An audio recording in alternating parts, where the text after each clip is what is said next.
Want some, get some. Can I get a hell yeah? Yes, I am a pirate. You have to go with the pirates because, of course, they have cannons and everything. It's a pirate's life for me. Be proud of who you are and what you are. You're pirate. It is a first down. Pirates. Because when you're at East Carolina, you go for it every time. When you don't coach at East Carolina, you don't come to East Carolina, you don't play at East Carolina with a weak heart. Write it. I think I've ever been in a building as loud as that was. It was deafening in there. You live with Omaha? I can promise you that. And it's purple all night long in Eastern North Carolina. You're watching The Sports Objective, the podcast for Pirates.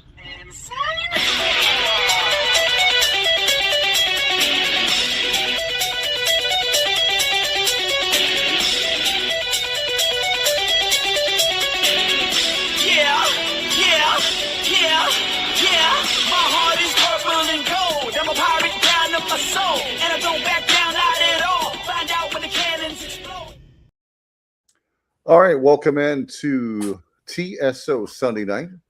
Yes, it's a Sports Objective, and we're so happy to have you as this is our episode number 1 for our summer season.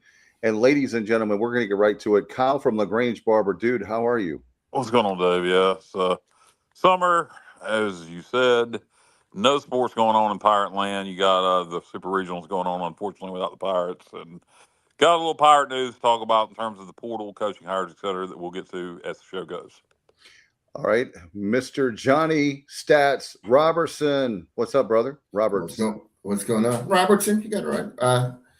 Hey, back in Virginia, but heading back down to Greenville on Thursday, so I'm excited about that.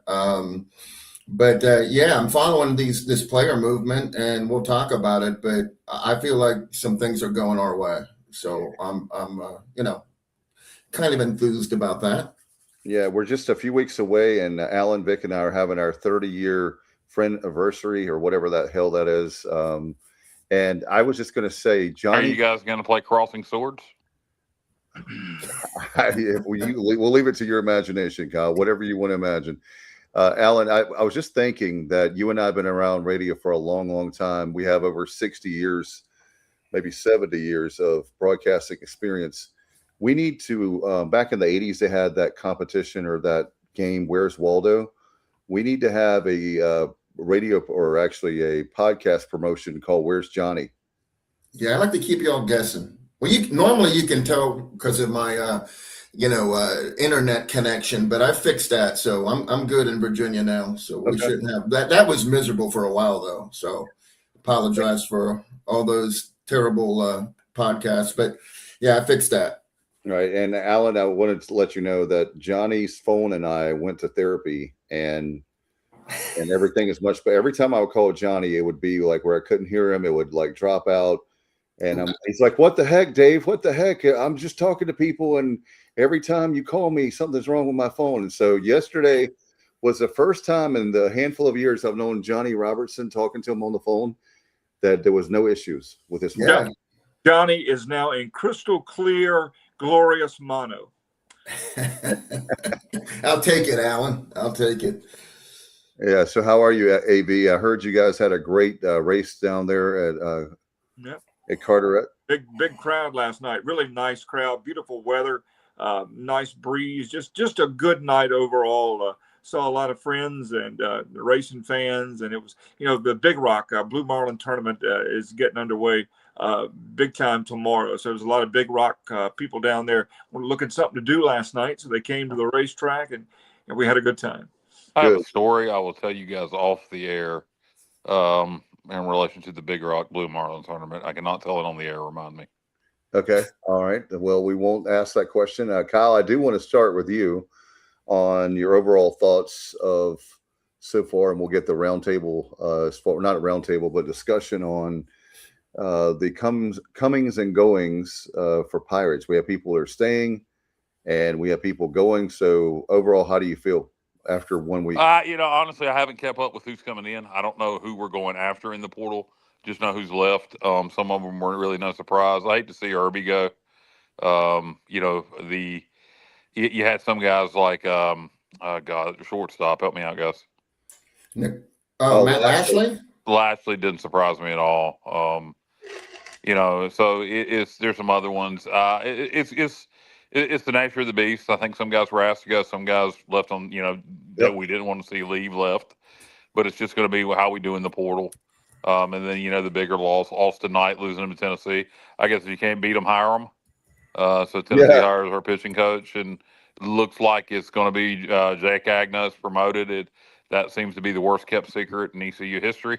So unless something major changes, Jake Agnos will be our new pitching coach. And Johnny, I want to pitch this to you because I know you know what's going on here, but I have a feeling, guys, and I've talked to Johnny, so I'm going to pitch it to him on this, no pun intended. But I have a feeling that they knew that Alston Knight was going to leave, and I'll tell you why. Because when Alston Knight got here, if you want to finish the story, Johnny, but Alston Knight got here with our previous pitching coach, Jason Dietrich. And he he coached under him for at least a year. And then all of a sudden he became the pitching coach. And you look at Jake Agnos, he was here for a year under Alston Knight. And now he becomes not official, but we're pretty confident. And everybody we talk, it's been reported everywhere. So I think it's pretty much a safe bet. Jake Agnos, and knowing the history of Cliff, he's going to, that's his guy. And he graduated obviously in 2019, a big winner for him. And that comeback regional, as you guys remember, all those games in a few days. And we're reporting that on our social media along with several other people. And that is particular post is doing. I'm always dumbfounded. I'll post, I run most of our social media, and it always dumbfounds me. I'll post something and it might get 20 reactions. Then I'll post something and it gets 200 reactions. And there seems to be sometimes no rhyme or reason to it, where that post seems to be doing really well. So thank everybody for reacting to our social media. And I would encourage it. Well, it kind of makes it no sense, but I hope when people see that don't follow us, that see it on other people's pages, I hope they follow our page from there. But anyway, appreciate people being active on our social media. Justin Butts is being a dad tonight, obviously, with his daughters. Yeah, it is on his Twitter, Justin. That he has pitching coach listed as his job now at ECU, but I guess he was assistant pitching coach before that. Was that maybe that was already on his Twitter? Technically he was a graduate manager, and that's just semantics. That's Kyle. There's only so many slotted positions, but he was essentially he was the assistant pitching coach. Worked a lot with the pitchers, and I feel confident that he'll get the job done for us. Hey, it was a big week. I'm in Haymarket right now. It was a big week for people in Haymarket getting promotions. Jake looks like he's going to be our pitching coach. Carter Cunningham, he was promoted from high A ball for the Blue Jays to Double A. He went from the Vancouver Canadians to the New Hampshire Fisher Cats, and he's played 2 games so far, and 2 for 6 with a double, run, a walk. So starting off pretty well. So congratulations to Carter. Congratulations to Jake. And Zach Agnos got called back up to the Rockies. So nice. So there you go. The Haymarket trifecta. There you go. Yeah, no doubt about it. And when you're looking at if you're wanting to come to a program, you look at, how many guys do they have in major leagues? It's not like one, right? We've got several, and we've got more that are going to be going. And we got guys, like you said, in the farm system moving their way up, like Carter Cunningham. So very awesome to see. And Johnny, we talk about, I know Kyle mentioned Irby, and I'm glad. Thank you, Kyle, for mentioning Irby.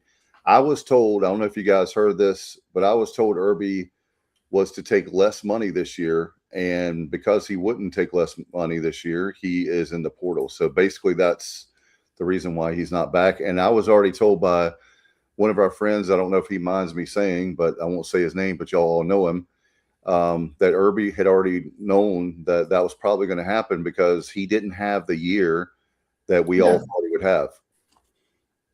Yeah.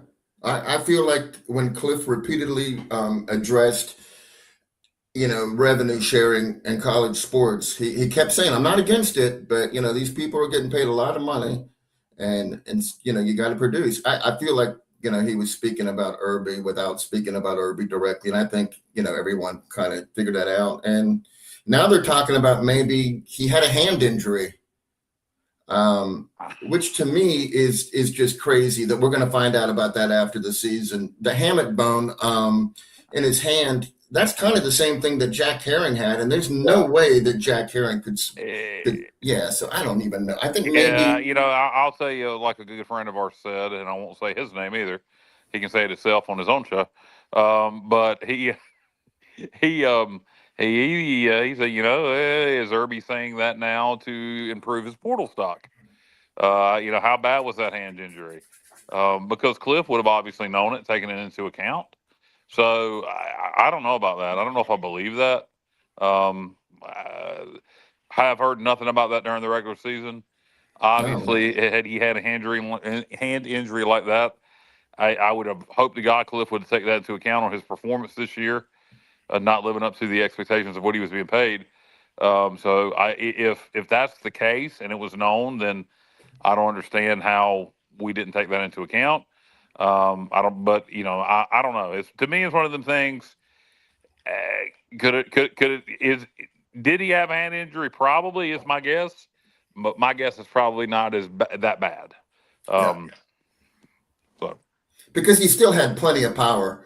Yeah. I mean, his balls weren't leaving the yard, but I mean, when he did get a hold of one, he sent a long way. So, and he was just crushing balls in the conference tournament, but wasn't getting, the results. But I feel like it had to be a minor injury, Kyle, if he did have a hand injury at all.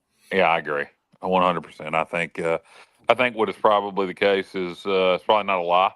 I think there probably was a hand injury, but I think it's being mentioned now and pointed out to improve his portal stock, saying, hey, when I'm back to 100%, I'll put up the numbers that were expected. I am worth this money. It'll be interesting to see. Somebody's going to get him. He's a good enough player that somebody's going to probably give him the money he was making here, and it'll be interesting to see where he ends up. Yeah. I was going to mention. I was going to ask you if you could. We know that Irby is out. I can give you a quick rundown of the portal. First of all, there's 4,728 kids in the portal as of right now. It's just as bad as football now. Yeah, it is. It's open till the 30th. There's still teams playing, and there's probably, kids making decisions right now on whether they're going to go in there or not. But okay, so we talked about Austin Irby. By the way, he's rated as the number 18 first baseman in the portal right now. And Michael Kalinic is rated as the number 18 catcher in the portal right now. Now, he wants to go catch somewhere. He only started 7 games out of 63, and we needed more than that from him. We really did. We needed to give Walker Barron more of a break than having him catch 56 games. And we just couldn't do it because Blake Carver was just not an option whatsoever. And Kalinic defensively was a liability. And Cliff elected, and Walker toughed it out. And, Walker did it last year too. So, that's the situation with Mike Kalinic. Yeah, he actually, guys, you remember, we were excited for the fact that he played for the Greenville Yard Gnomes last year. Yeah. And that was all our friends that are Pirates that that live locally, and they went to those games. They kept Johnny, you remember that they kept talking about how many passed balls last year, and so you kind of go, well, it's good training for him, but the problem is it continued to happen into the season, and so I know his dad was mad because he wanted him to start and be the catcher, but if there's a reason, and Alan, as you know, there's a reason why Cliff is starting Walker Barron. It's not because Walker Barron is local politics. It's not because Kalinic is a jerk or his dad is a jerk or anything. It comes down to his bat is awesome and he's average to be a catcher. I'm just being straight up for Division I baseball. Yeah, defensive up. We talked about it. He was a liability. Below average. And, the bat was there, but you look at defensively, I mean, that's as you know, an important position. And he did not live up to snuff. defensively, and it cost him. And I hope he continues wherever he goes. Hopefully he'll improve, and that bat is going to get some attention. So somebody's going to pay him a good chunk of change because he can hit the baseball. But Walker Barron, didn't get any relief all year because Kalinic, like you said, just was not an option. Well, the interesting thing with Kalinic is he going to follow the money and go to a bigger program and take the chance on, again, not being the everyday catcher or even being a 50-50 catcher.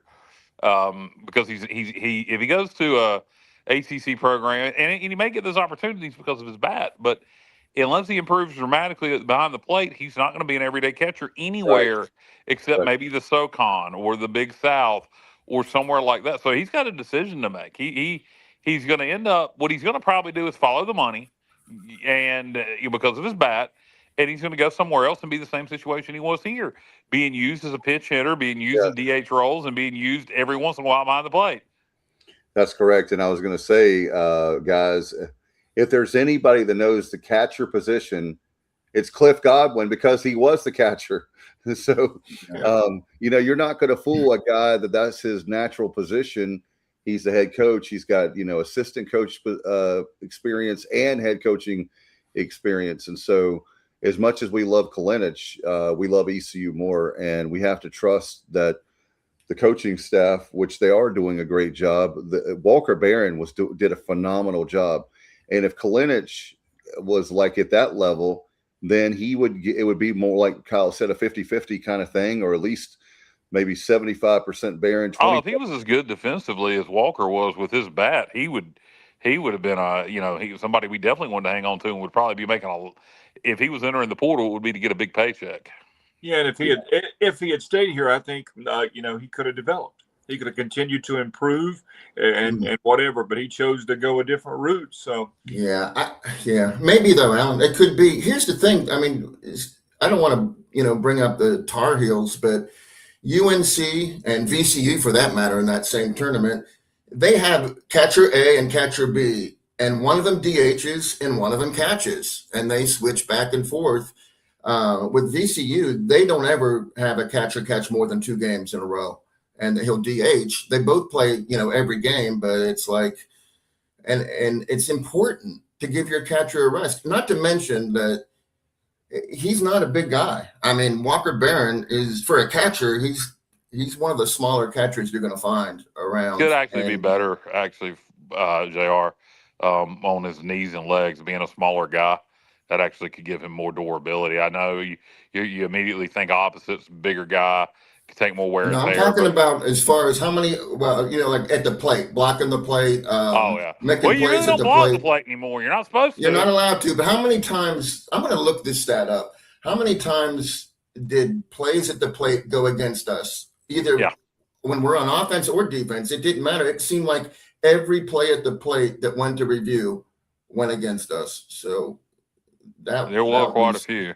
Yeah, it was. So anyhow, do you want to move on with the portal, Dave, or no? Yes. Yeah, keep going on the list, sir. Yeah, keep on going. I was on mute, sorry. All right, so then we have one that's kind of a puzzler from last season's portal was Carlos Jacome. He batted .309 with 4 home runs at USF and was pretty much an everyday starter at second base, played a little shortstop. He came here, and I just don't know. I don't know what happened. His last at bat was April 7th. His last hit was March 27th. After the UAB game, he was batting .273. He finished 2 for 21 with a batting average of .215. Yeah, but here's the thing. Supposedly it was a hand injury. He played after that. He played after that. But even before he was injured, he was never part of the solution at shortstop. He was never even considered, even though he'd played shortstop at USF, and he never struck out. That guy maybe had 5 strikeouts all year. And, he was a fairly good defender, but for whatever reason, it didn't work out. And he's, back in the portal, and he's got 1 year left. Hopefully he'll find somewhere where he can get some playing time. A lot of people were very high on him in the preseason. Yeah, with good reason. he was talked about some at media day, and it just, like you say, it just never No. got going for him for whatever reason. No, it did not. And then we have Matt Lashley, the shortstop, is in the transfer portal, and he's ranked as the 58th shortstop in the portal. Initially his bat was much better than we thought it would be, but that fizzled. And then that hamstring that he didn't start the season because of a hamstring injury. I don't know if that just plagued him all season, but he did come in as a pinch hitter, and him and Nick both started 30 games at shortstop. And of course Colby started the first 3. But it seemed like Cliff went with Nick at the end of the season. That was his shortstop of choice. Yeah, I like Lashley. I think it was probably he didn't fit in with Cliff's culture. I like Lashley as a player. I think he'll do well wherever he goes. Sometimes it's just not a fit, and I think with Cliff, it's probably more important that you fit in culturally than it is a lot of other places. Yeah, you're right about that, Colin. Sure. Then Jackson DiLorenzo is another one. His best season was his freshman year. And it's funny because he was here 3 seasons, and each season he pitched less and less and less. He started this season against Xavier with that 4-pitch walk, and that kind of was a signal of things to come. But then he had a stretch against William and Mary and UTSA where he pitched 4 innings, allowed 2 hits, 5 strikeouts, no runs. But then when, he went back on the field, he went back to, putting a lot of people on base. He only ended up pitching 9 1/3 innings this season. And I think it may have been lack of confidence. I don't know. Something drastically changed from his freshman season to his junior season. So I'm not sure what's going on with Jackson, but somebody will pick him up for sure. And, maybe a lower level would be the place for him to revive his career. Yeah. And JR, do you have the list in front of you of guys who announced they are definitely returning? In my head, I do. I guess really the only ones that we're waiting on would be, help me out, Dave. You have the list, don't you? Dave's away from his computer currently. I was going to count on him to carry that part. If Dave has that list, we will come back and revisit this. The running players, I've got them here listed. If you the guys who said they're coming back, Alan. Yes. Go ahead. Burris, Linehan, Trammell, Wallace, Pelletier, Bachman, Vogley, and Parham, the position players. Pitchers are Powers, Antolik, Jenkins, Rose, and Paxton. And I think that's it. So that's a good core right there to work with. Really good to build around. Yeah, that's a really good core. I feel like somebody's is missing off that list. Colby Weber, he's coming back. Yeah, well, this may have been done before he did, and didn't he just? Yeah, I think so. I think that was just recently. He recently had a surgery, so hopefully he'll be ready. If not the beginning of the season, early in the season. And I was glad to see him coming back. The ones that weren't mentioned. Go ahead. It was, Luke Payne, who's draft eligible. I mean, I don't know if he'll have any draft interest. Davin Whitaker is draft eligible. I don't know if he's waiting on, seeing what's happening, but, talk to some more people before he makes his decision. But he doesn't, you don't have to declare for the draft. You can just, be drafted. And then, hey, I got drafted. I'm going to go play in the Major League Baseball. But I suspect Davin's coming back. I mean, I haven't heard anything to the contrary, but we kind of need him. He's an important piece. And when I see his name announced as running it back, I'll feel a little bit better about our situation. Yeah. But we've got a solid core coming back. I mean, that's a pretty darn good lineup. If you look at especially the position players, and like you said, Whitaker would be a big piece to come back, and hopefully he'll make that decision. But and Sean Jenkins, he's coming back, but we're not going to see him next season at all. And I give him a credit for running, for even, putting that out there. Yep. And he's going to be unavailable for the entire season. So, he was a young freshman when he came here. So he'll still be, he'll still be in his very early 20s in 2028. And that's the next time he's going to be able to pitch for us. Yeah, but I was happy to see him put his name in there anyhow. Right now, we don't know. Walker Barron is up in the air at this point. That's true. And people like Charlie Hoagland on the mound, and you mentioned Payne and Weber.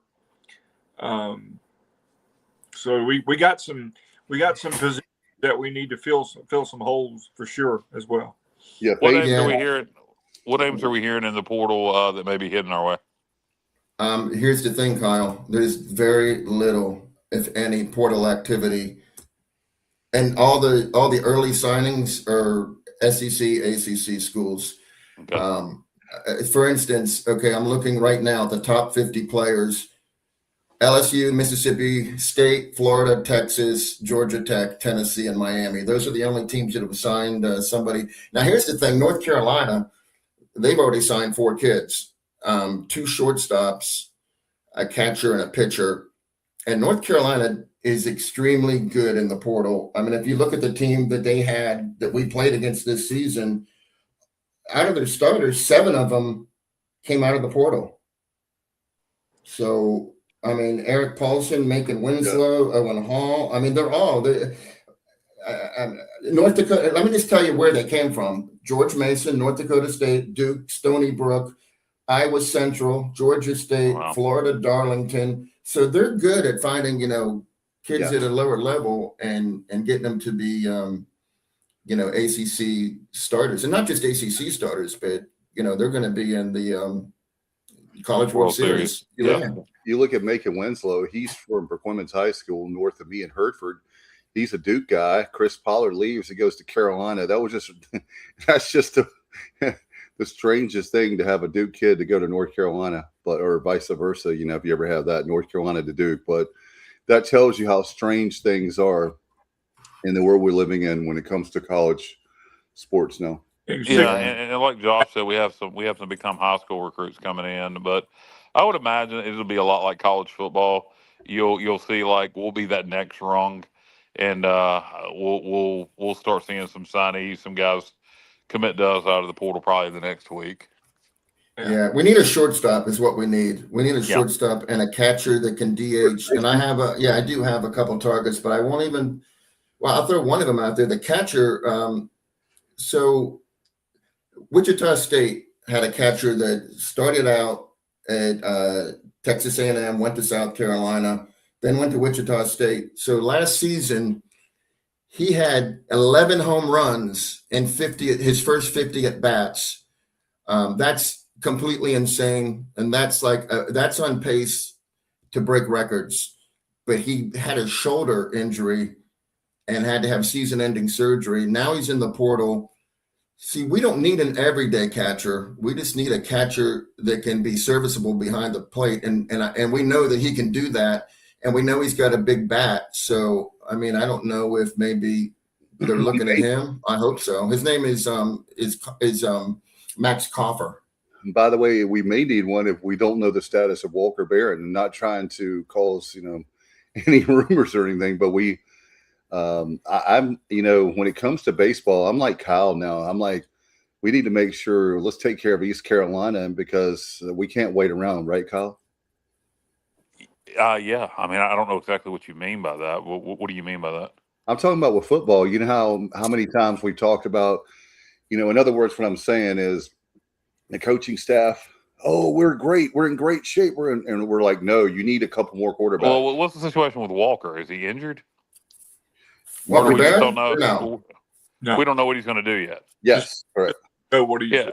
Well, you first of all, you take care of him financially. He earned it the way he's been behind the plate. Is it a draft eligible situation for him? Yeah. Because so probably more. Well, and also here's the thing: if Walker ain't coming back, that's going to open up things. You're going to have more catchers that's going to be interested in coming here, Right? Because they're going to know they're going to have a chance to start. So, but yeah, you definitely need to go out and get. We need a catcher anyway, and then we'll know if we need a couple soon enough. We do have a really good freshman coming in, don't we, Johnny? That Jack Woda. That Chuck is talking about. That's really good. Jack Woda. Yeah, I was going to talk about high school real quick. I mean, because people overlook that. They feel like, oh, we got to go in the portal, do this, do that. But this team has always been built on high school kids. Like, I'm just going to give you a quick list. 2022, we had Ryan McChrystal. We had JJC, Trega Savage, Wyatt Lunsford Shankman, Luke Nowak, and Jake Hunter. 23, we had Dixon Williams and Zach Root. 24, Bristol Carter, Ethan Norby, Walker Barron, Colby Wallace, Davin Whitaker, D'Lo. Now, Davin did not contribute as a freshman. We redshirted him. And then 25, we had AI. We had Braden Burrs. We had Braxton Trammell. We had Mike Kalinich. We had Alex Peltier, who started 43 games. And we had Bradley Zayak. We had Lance Williams. Those were all freshmen that were heavy contributors, even, in Conway and in the conference tournament. And then last season, we had Grady Linehan, Braden Bachman, Ethan Rose, Colby Weber, Charlie Hoagland. So, I mean, freshmen are going to contribute. Now, which ones they're going to be, I mean, we'll have to figure that out. But we do have a kid from South Johnston, a left-handed third baseman, left-handed hitter, Kellen Smith, who committed to NC. Well, he didn't. I guess he did commit to NC State. They signed him, and then he changed his mind. He's coming here. We have a shortstop from Terry Sanford coming in, Josh Mozingo, and that dude has broken like so many high school records. The two that come to mind is 176 hits and 156 runs he had. That's crazy and probably won't be broken for a long time. We have Sawyer Wickham, who's coming from a junior college, and he's an elite right-handed pitcher. And then as far as other freshmen, I mean, we have a ton of right-handed pitchers. We have 4 of them. 2 from Virginia, 1 from Nevada, and 1 from it's North Carolina. I couldn't read my own writing. I apologize, but they're all throwing 91 to 93. Hitting 94 to 95. The kid from Everett Community College in Washington is hitting 95 regularly. So I mean, we got some talent coming in. I mean, they're all right-handed pitchers. We don't have any lefties that I can see here, but so high school, it's going to be a big contributing factor to the success of this team. One of the biggest things I see for me is we got to get some power. Yes, sir. We just do not have enough power. Braxton Trammell is back. It hurt us badly at times last year. Yeah. And so did stolen bases. We didn't steal any. We didn't steal any bases, and that's power how and speed. Yeah, right. Yeah, that's how if you're going to play small ball, you better be able to steal some bases. We just didn't do it. AP will help with that. He was 9 of 11 in stolen bases. Braden, Grady Linehan, I don't know if he'll be leadoff or if Braden will, but either one, those two both are dangerous on the base path. So we need to steal some more bases. You're right, Alan. We need more power. I think Braxton Trammell will help with that. And this kid from South Johnston, Kellen Smith, is got some power too. I saw that we lost one of our freshmen has entered the portal, Luke Craddock, and he's got a big bat, and he's already hit a home run in one of his first few at bats in the Wooden Bat League in the Shenandoah Valley. I was looking forward to him because he could also play first base. But we'll be fine. We will be fine. No, Chuck Sellier asks, is Sean Jenkins out? He should be back. In fact, I know that with his injury was more season injury, but I think what they did, I think they were smart because what they did is they knew that he was not himself, let's say, and so it was best for him to go ahead and pull him for the year and go ahead and get surgery. So will he be back in 27 or will it be 28? No, He's not coming back next year. If he does, I would be extremely shocked. And Stephen Igo even said, don't look for him in 27. Okay. And I believe Stephen Igo over almost anybody. Yeah. Okay, I didn't know that. Okay. Yeah. And Justin says, don't forget for the kid from ACOG. I know that Justin's really high on him being. It's hard to find information on high school recruits. Justin, do you know what his name is or what position he plays or anything like that? If you do, let us know. Yeah, you're right, JR. It's very hard to find information on high school baseball or really high school anything. Everything's behind a paywall. Well, through 24/7 Sports, they do cover high school recruitment as much as football and baseball. I have a paid membership over IGO, so I don't hoist the colors. So I'll go check. Not right now, but I'll check and get some information on the kid from ACOG if Justin can't provide it. Okay. Yeah. So how about Johnny? Is that everybody for high school, or how many recruits did we sign this year? Same as Jamison Steele. He's a first baseman and a pitcher, according to Justin. There, put it up on the screen, Dave. Okay. I don't know why. Great baseball name, by the way. Yeah, no doubt. It is a great baseball name. Is he related to Mike Steele? Maybe he's related to Mike former. Steele? Maybe he's related to former WCW enhancement talent Jungle Jim Steele. Yep. Yep. How about Mike the Towards the Animal Steele?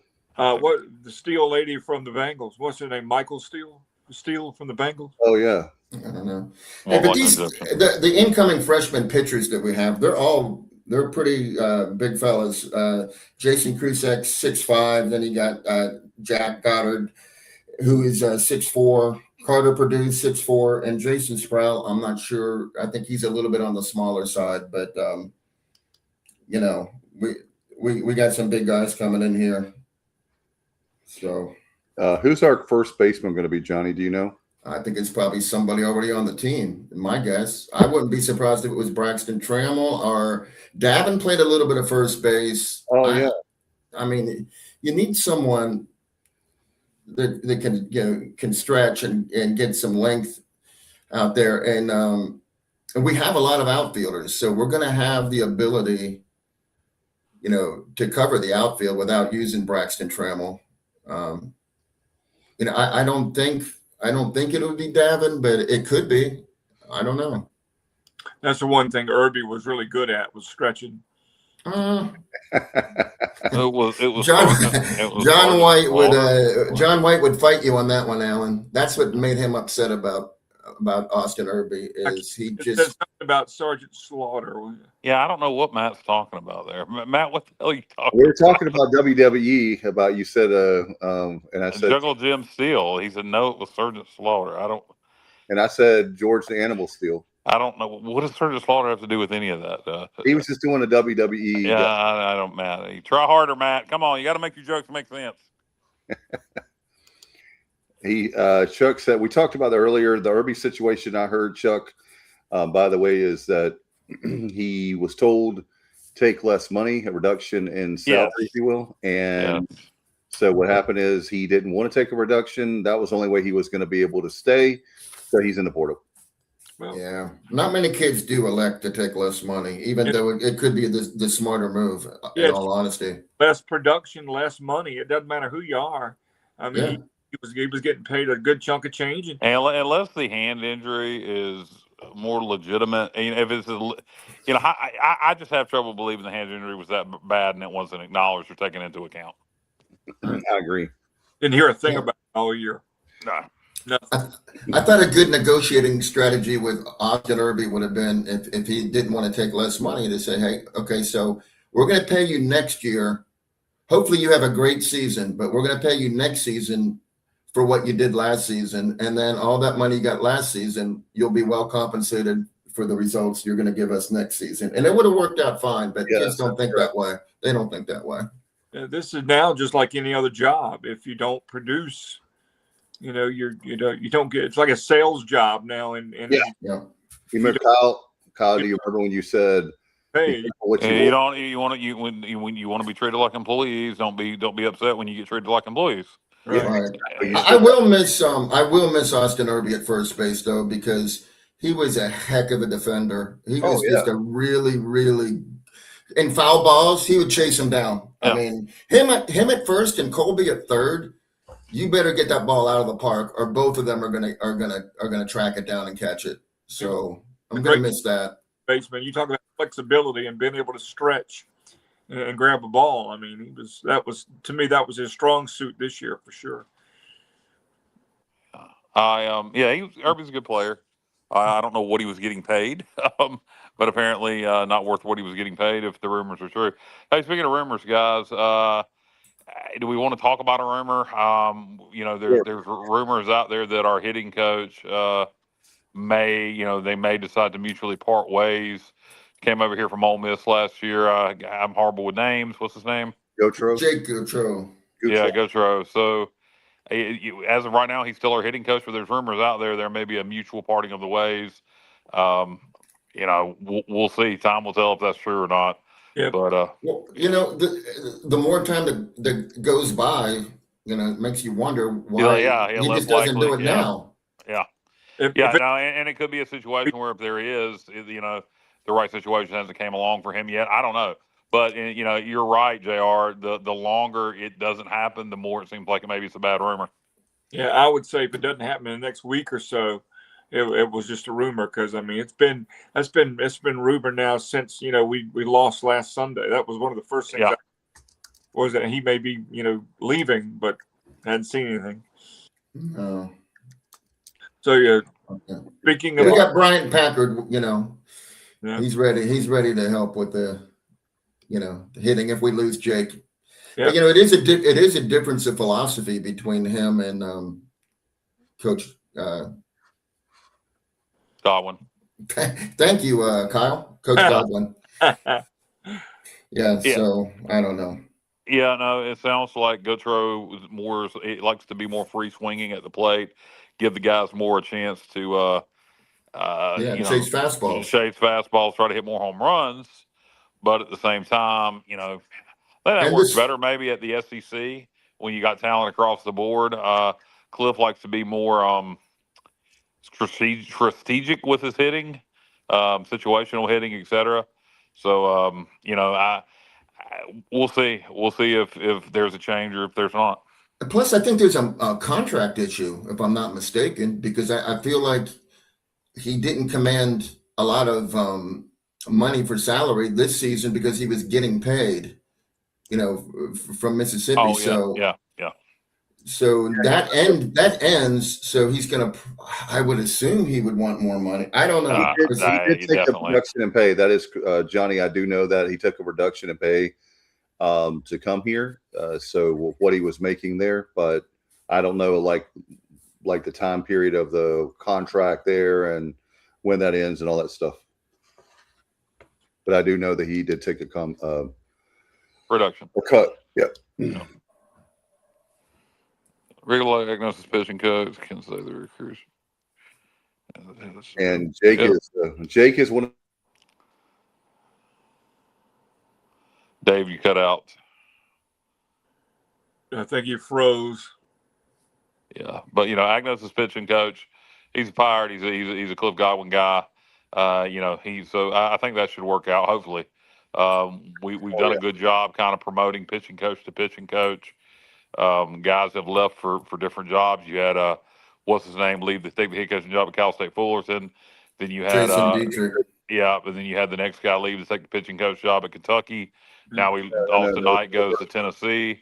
So that's a good problem to have. If we can keep that going, that means we're winning. Yeah, yep. Dan actually left first before, and then we got Dietrich, and then Roselle, and then Dietrich. Yeah, Dietrich only stayed 1 year? Is that 2 right? years, I think. 2 years. In fact, 22. Johnny and I were talking about this. This is how long that Knight has been here.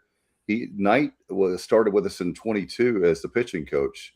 So that's what's crazy. He was hired in like a July of 21 at the conclusion of that season. And then, wow, I did not realize Alston had been here that long. Yeah, and look at his resume. I mean, with Trey Savage, Even like Carter Spivey, he won. I think he was the first relief pitcher ever to win Conference Pitcher of the Year. That's correct. Yeah, and I mean, I can't even name all that. Wyatt Lunsford Shankman, he did a great job with him. I'm forgetting. Oh, the big rig, Gavin Williams. Yeah, he did a lot. I mean, they've been. That's the great thing about it is you're looking at Gavin Williams and Trey Savage and also Carson Wisenhunt. Wisenhunt with the Dodgers organization. So hey, I'm telling you guys, I feel really confident for next season. I really do for baseball. I think looking back, it's crazy, Dave. I didn't mean to cut you off, but I had a thought on Alston.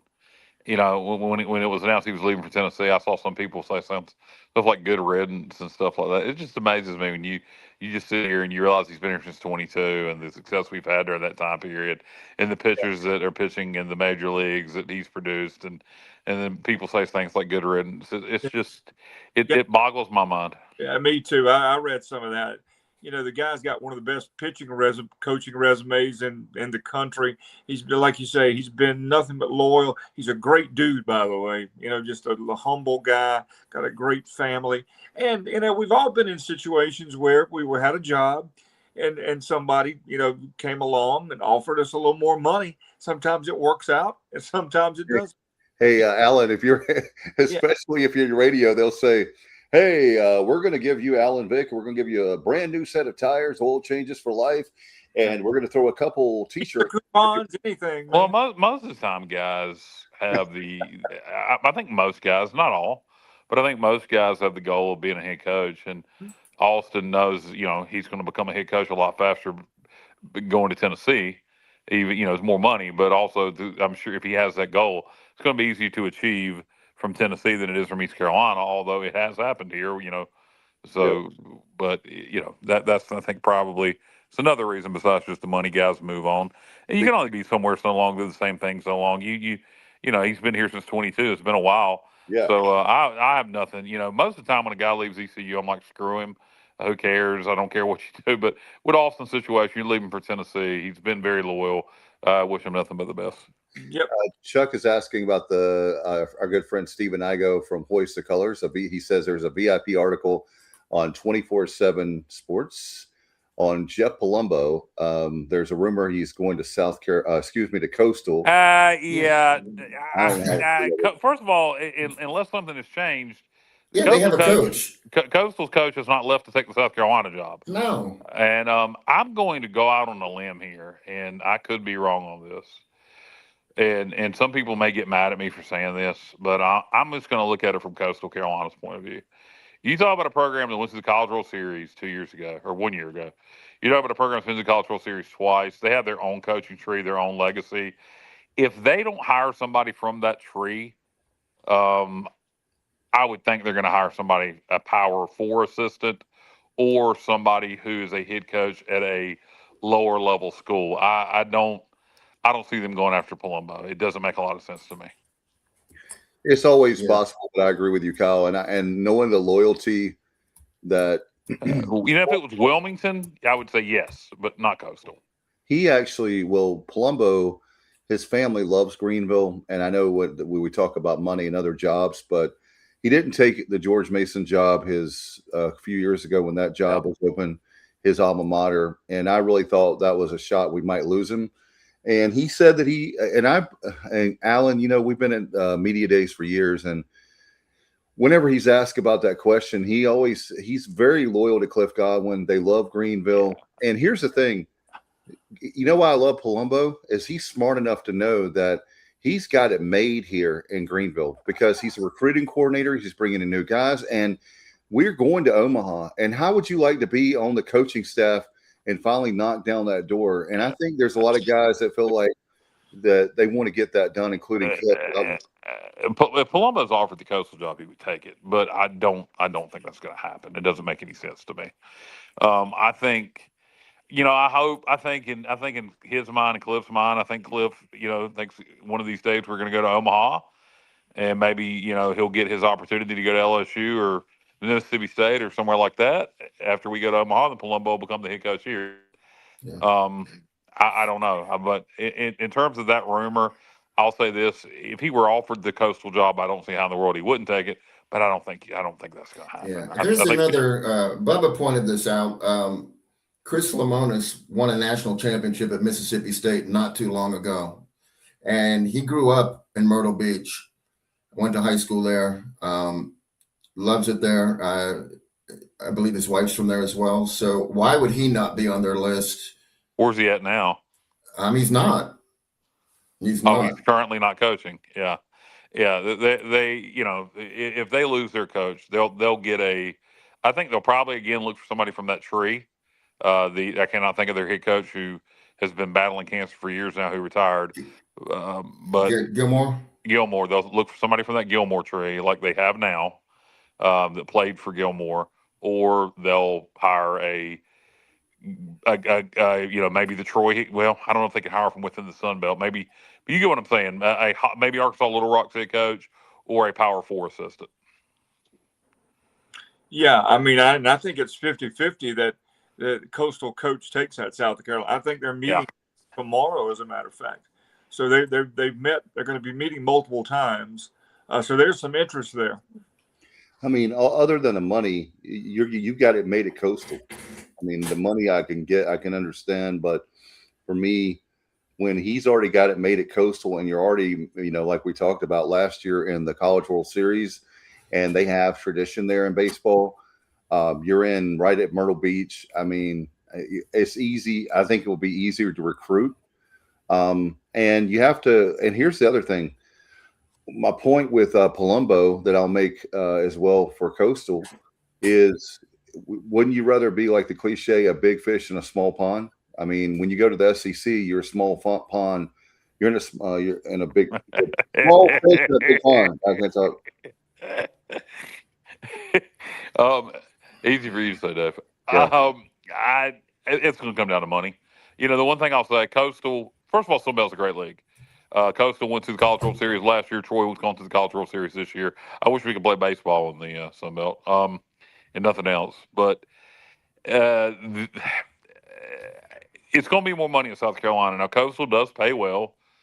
Baseball is very important to their fan base, but they're not going to be able to match South Carolina's money. The other argument, I would say, he's already took them to the national championship finals. That's, unless you're going to win the national championship again at Coastal, he's not going to do any better there. So that may be something he also has in mind. He has set a standard in year one that he's going to be chasing himself the rest of the time he's there. So that could be another reason to go ahead and get out. I don't know. I could see it going either way. I think it's going to come down. I think it's going to simply come down to money. I think if South Carolina offers him enough, he's gone.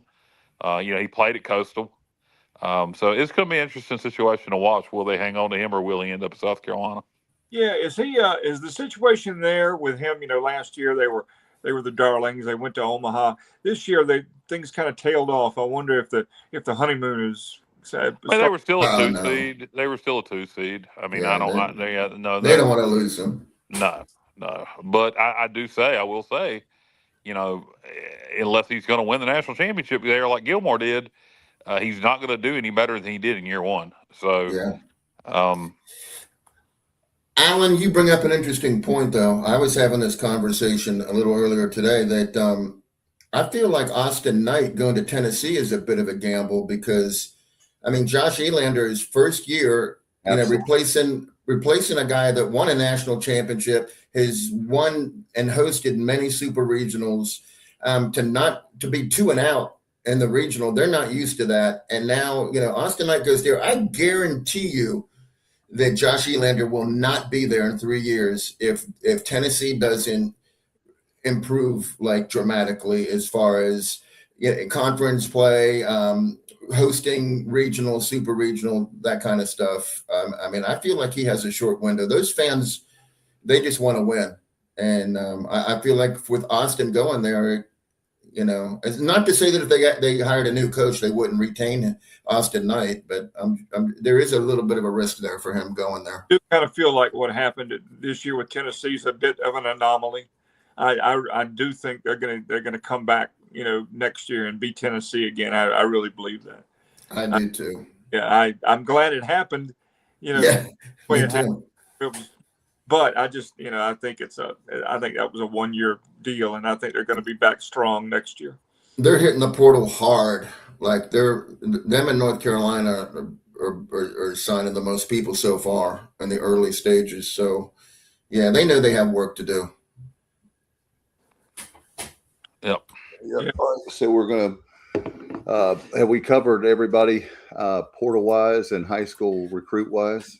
Yeah, I'll just give a couple real quick portal notes that I find interesting. I've discovered these. So Mercer, very controversial deletion from the college playoff, and they've got 5 players in the top 63 in the portal. Their team next year is going to be just devastated. So they're losing 5 players in the top 63. 3 of them are in the top 19. That is way more than any other school in the portal by far. Hey, how about Mercer Athletics? Their AD's doing a hell of a job. Their football program was red hot this year, and they lost their head coach to some MAC school, and their OC, their quarterback ended up. Yeah, how about that? Their quarterback, who we looked at, ended up at UNC, and he's already failed out, by the way. He's academically ineligible. But he put up huge numbers at Mercer, and now their baseball program is doing what they're doing. So their AD's doing a hell of a job. God, it's hard to flunk out of college these days. Yeah, he did though, and I heard that's why he was so late in the portal, and kind of why we gave up on him was because he might be a middle midget. I don't know if you guys remember that. And Carolina signed him very late, and he's already flunked out. He's academically ineligible. Wow. Well, I haven't heard that in college the last 3 or 4 years at all, really. Yeah, I know. He must literally not be able to read. No, not doing a lot of the time these kids, with the support they have, as Alan, we've talked about before, about we don't know how the kids do it, but wait a minute, am I getting him confused with the quarterback from Western Carolina? Did I just say Mercer? Which quarterback was it that put up the big numbers that we looked at? Was it the Mercer quarterback or the Western Carolina? It was Mercer. Western Carolina. Was it what? Okay, it may be the Western. Yeah, forgive me then. I know Mercer was good this past year too at the FCS level, but I think it's the Western Carolina quarterback that I was misconstruing with the Mercer quarterback. All right. And then one more interesting note. So 2 brothers were picked up by Akron. They went from Akron. They're both on the Akron team, and they're both very, very, very highly rated. And they both went to Ball State. And then I looked up their stats and looked at their game notes and noticed that they both hit a home run when Akron played Ball State. So Akron plays Ball State. Both of these brothers hit a home run against Ball State, and then Ball State goes in the portal and takes them both. I just thought that was kind of interesting. You don't see that every day. Ball State spending money on baseball all of a sudden? Yeah. Apparently. Because these are high recruits, 255 and 260 out of 4,700 and whatever. Yeah, well, good for Ball State. Who knew they gave a damn about baseball? Yeah, I went there.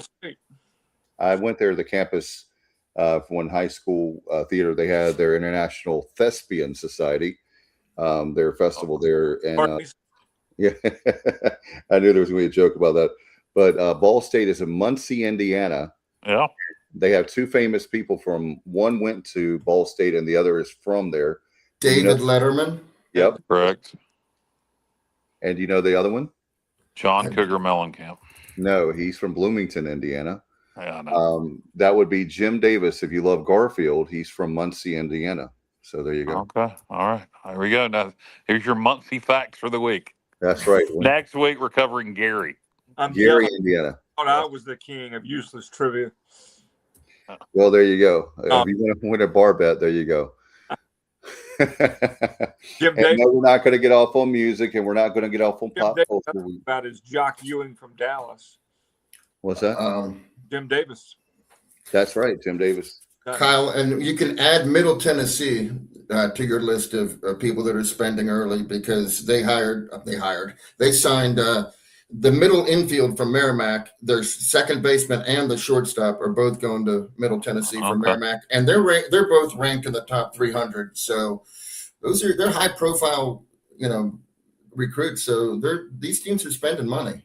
Middle Tennessee needs to spend some money on football. God almighty. No doubt. They lost to Alston P last year, but well, good for Middle. They need to do something. I think they screwed up when them and Western made the mistake to stay in Conference USAS rather than go to the MAC. Yes. But whatever. Hey, here's one from Chuck. Get your way too early predictions. He says, predictions for next year. I think we win 40 games and we're number. I have no clue. We've got to see high school recruiting. I like the rest of this Chuck's, portal play out. Yeah. I'm not willing to go out there. Let's say we're hosting a regional. I mean, if we're going to there's no way to predict at this point. Yeah. Get back to me. Get back to me in a couple months. After the portal kind of calms down and we get what we got, and then we'll go from there. We'll talk about it. But yeah. By the way, don't forget those wondering about the third base expansion. It'll be done by February of next year. So by baseball season, if you're wondering, we have people. What happened, Dave? It was supposed to be done by Thanksgiving. That's getting way too close to the start of the season. Well, that's what we were initially told, but then a month or so ago we were told, yeah, it's going to be, and another thing, Johnny, that concerns me is, this time of year, where I'm going with all of three of y'all are big on weather. The weather is going to play a huge factor in that delay. Maybe they initially thought November and then got behind. And there's been nothing unless it was in the winter when we had all the snow and ice, because this has been one of the driest springs and early summers we've had. I'm talking about, I agree up to this point. I'm talking about we don't know what's going to happen in, say, August, September. Yeah, but that shouldn't have changed. That shouldn't have delayed them already. Who knows? Maybe they're just saying February. As long as it's ready by the time the season starts, that's all that matters. That's right. And Josh Thomas, you're going to be back in the jungle and the parking lot where you belong, but I will miss you and Johnny immensely.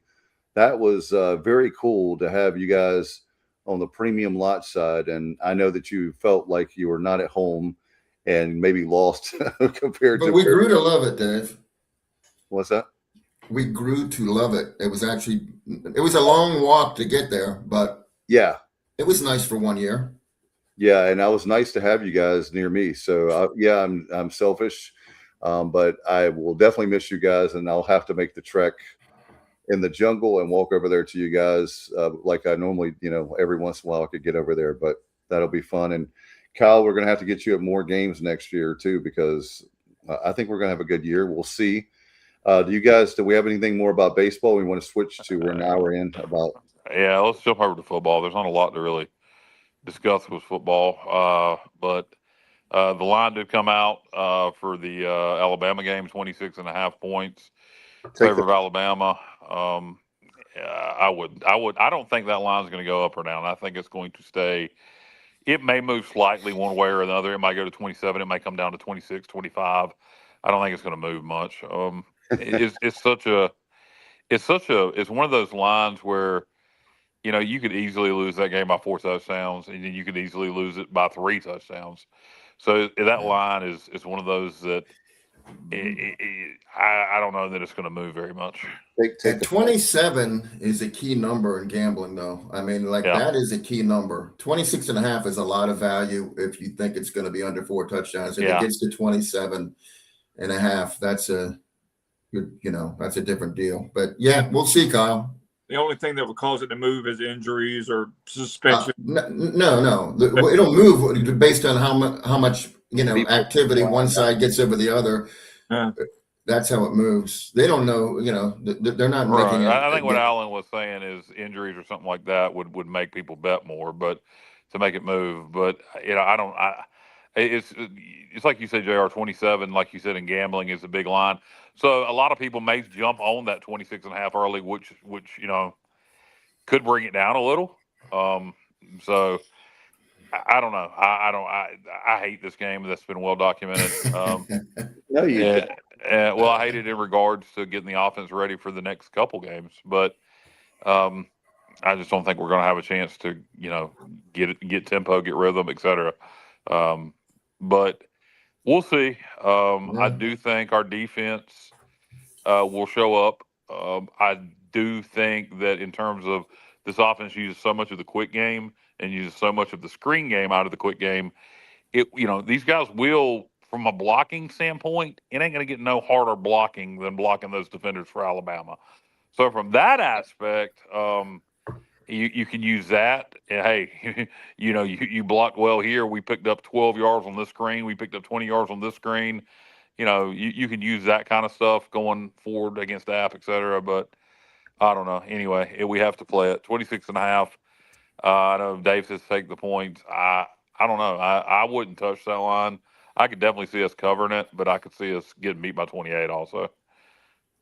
Yeah, no doubt. Well, I'm not a bettor, so I guess I can say that. But it's going to be fun. I'm going to enjoy it. And then I think overall, like I've said many times before, what would you say? Let me ask you guys this. I know it's way too early. I'm not asking talent-wise, but if you had a record that you're going to put on this year, what would be a disappointing season for you guys football-wise in 2026? To me, I mean, when you look at the schedule on paper, outside of Alabama, there's not another game you look at and say 100% loss. There are games that you feel better about than others. 8-5 for me. You mean 8-4? Yeah, less than 8 wins, I think, is disappointing. You mean 8-4? You're talking about regulars. 8-5 is impossible unless you're talking about. No, I'm going with the bowl game. I'm not going to count bowl game. We're going to count regular season. Okay, well, I'm going to count regular season. I hate to say 8-4 because I know how bad this program has been, so I don't want to crap on 7-5. So if the offense comes together early, anything less than 8-4 is a disappointment. That's if fair. The offense struggles early, like Coastal last year, ended up 6-6 and firing their head coach, I don't think they should have fired him. I think he did a great job, as bad as that team was early in the year, to get them to 6-6. I think they made a mistake firing him. But, if we end up in a situation like that where the offense struggles to come together early, then I'll say anything less than 7-5. Otherwise, if the offense comes together reasonably early, anything less than 8-4 would be disappointment. Okay, let me qualify my 8-5 because I put it out there for a reason. 8-4 is borderline with me, and if we go 8-4 and win the bowl game, then okay, I'm not really disappointed, depending on what games we lose. But if we lost the bowl game and went 8-4 and went 8-5, then I'd be like, this was a disaster. And I know bowl games shouldn't mean as much as they do, but I feel like it is good for promoting your team. Oh, it did great. Blake Harrell was the talk of college football a little bit as a group of five. And I think he will be going into this year. I think he'll be one of the hot commodities because of the bowl performance last year, nine wins and et cetera. So yeah, they're important. Like I said, if we have a Coastal Carolina type situation where the offense just doesn't click, but then we win 5 in a row to end the season and we're 7-5, it's going to be hard for me to say that's disappointing. I hope that's not the case. I think with this schedule and what I think we're going to be on defense, if the offense comes together, I think we could have a 9-3, 10-2 type season. But I'm not going to be disappointed at 8-4. For me, again, I hesitate everything on predictions and what I would be disappointed with until I see this offense on the field after about 3 or 4 games. Right. I'm just saying we have to. It's the summertime, and I know. I just think it's the nature of what it is now. It's hard to make predictions. Yep, it is. I think I really need to get my copy of Phil Steele, look at other teams and what they did in the portal. Our opponent number 2, App State, to me is interesting. They feel like they did well in the portal. They didn't do as well as we did. They lost a lot of players, and they didn't have a very good season last year. They play Maine week 1 while we're playing Alabama, which, I don't like that. They can get their offense going. But I'll tell you what I do like. Maine plays week 0. FCS week 1 now is week 0. So, by the way, kids, you get a full slate of FCS games on week 0 now. So Maine opens up with, I'd have to go look, but they play a game week 0. You improve your most over week 1 and week 2, and Maine's not a bad FCS program. So Maine's going to have a game under their belt when they play App. So App could have their hands full with Maine. Yeah, you never know. We lost in 2017. Well, Maine upset several years ago. Maine upset Mississippi State. You'd have to look back in your record books when that was, early 2000s. But Maine's had some good years, some good seasons over the years. Yep. I really wish you wouldn't mention 2017 opener, Dave. Or I have PTSD to this point. It was 2018, fellas. Was it 2018? Yeah, unless you mean JMU. I'm assuming you mean A&T. Quite well. I was sitting with a bunch of A&T fans just to sit outside and enjoy the day. Remember, it got weathered out, and we played it on a Sunday. On Sunday, correct. I was there on Saturday, but I had to work on Sunday. Yeah. I was there, and, when that last play of the game, I actually thought we connected on the Hail Mary. And it looked like it briefly. We caught that ball, and I thought we had pulled it out of our ass. And then to see the A&T players celebrate, I was so mad. And if you go back on the audio archives, you can find it on any of our audio platforms like Apple Podcasts, Spotify, whatever. That is a classic episode, audio only, of the Sports Objective to listen to. That was. You want to talk about, that was one of those moments where you can look at different moments of our show in 8.5 years, but you're right, Kyle, when we talk about podcast gold, there was so many people like us. A&T was sharing it. It was so viral. A&T shared it on their Twitter. Yeah. Their football page, our podcast, because we were so bombastic after the game. But why wouldn't we be? Yeah, I know. He should have been fired that day. And then, of course, as Jessica called, my wife, she said, we're going to beat North Carolina next week. I said, what the hell makes you say that? She said, it just seems like something we do. And it was lo and behold. That was Bolton's coming out party. Yeah, it was. We upset North Carolina, had about half their team suspended because of a shoe scandal or something. I don't remember the exact thing, but they had like 9 players suspended for that game, and we were the beneficiary thereof, and beat the Tar Heels, and had Montgomery just managed to beat A&T game 1. Who knows what would have happened that year? Because we almost beat South Florida a few games later. Yes. But we skipped the BT game, and that's why they don't play us anymore. Yeah, and then almost beat South Florida. And getting ready for South Florida. Yeah, and it would have worked out had we won the game. But I remember watching that South Florida game, and we had no offensive game plan. The defense played well. Coach Blackwell, who I love, Coach Blackwell. Yes. Need to have him back on the show sometime. He had the defense playing well that game, and I remember, we were down by 1 touchdown, and the whole fourth quarter, all we did was just kept trying to throw deep balls, kept taking shots deep over and over. No game plan. Let's just throw deep to see if we can hit a lucky shot. And anyway, thank God he's gone. Yeah, that was a great day, but no, it wasn't. Hey, Dave, since we're talking about football, I think we should address something that was relatively recent news, is the fact that Memphis is going full-blown $21+ million with their, rev share. And it's going to be basketball is going to be more than football. But football, they're going to go almost $8 million. So we got to That is interesting. They're going to give more to basketball. Yeah. Holy shit. By $2,000. Wow. And I know they still got some other NIL money from FedEx, but they said, and what I found very interesting, and they said it openly, they said, we're going to do this 2 or 3 years, and if we don't get in a Power 4 conference, we're going to stop it. But here's the thing. You're going to get in a Power 4 conference by making the college football playoffs, not by UConn ain't in a power conference. So you can win all the national championships you want in basketball in Memphis. It's not going to get you in a power conference. Football is what's going to do it. But good for them. I don't know that I would have came out and said publicly that if we don't get in a power conference, we're not going to do it anymore. I think that's pretty stupid, actually, to say that publicly. But they did. I'm glad to hear they're not going to be putting that much into football. I wonder how Charlie Huff feels about that. But again, how much is FedEx investing, et cetera. But that is interesting. Memphis is doing that. It was kind of implied they were going to do that anyway, and they would be the only school in the American to do that. Gilbert basically said that a couple years ago. So it'll be interesting to see what kind of difference it makes on the. I think on the hardwood. Did they fire dude? Did they fire Penny finally, or is Penny still there? No. I think they saw, maybe they knew this was coming, and they're like, we're just going to buy him a bunch of players. And yeah, well, if Hardaway doesn't get it done this year, he's cooked. He is goose is cooked. But it'll make a difference on the hardwood. They'll probably dominate the American again in basketball like they used to, going back to the Conference USA days even.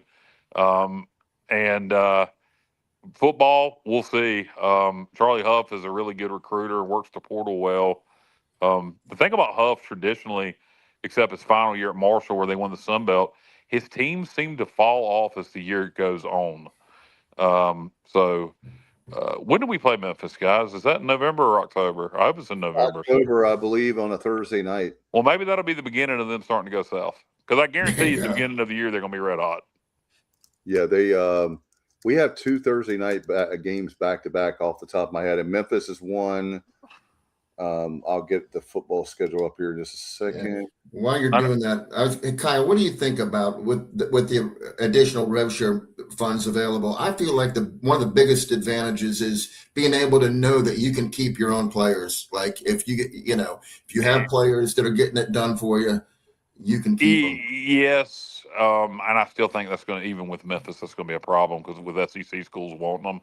But yes, except at high-profile positions like quarterback, et cetera, I think you do, and maybe offensive lineman. I think you do stand a much bigger chance of keeping your own players with that higher revenue sharing. And then, if you lose a kid, you've got the most money in the American or the group of 6 now with the Pac-12 to go out and get somebody else. So it's a huge advantage for Memphis. I don't know how far behind we are in football. I don't think very much, honestly. Basketball, we would obviously be mega behind. But in football, I don't think we're that far behind them.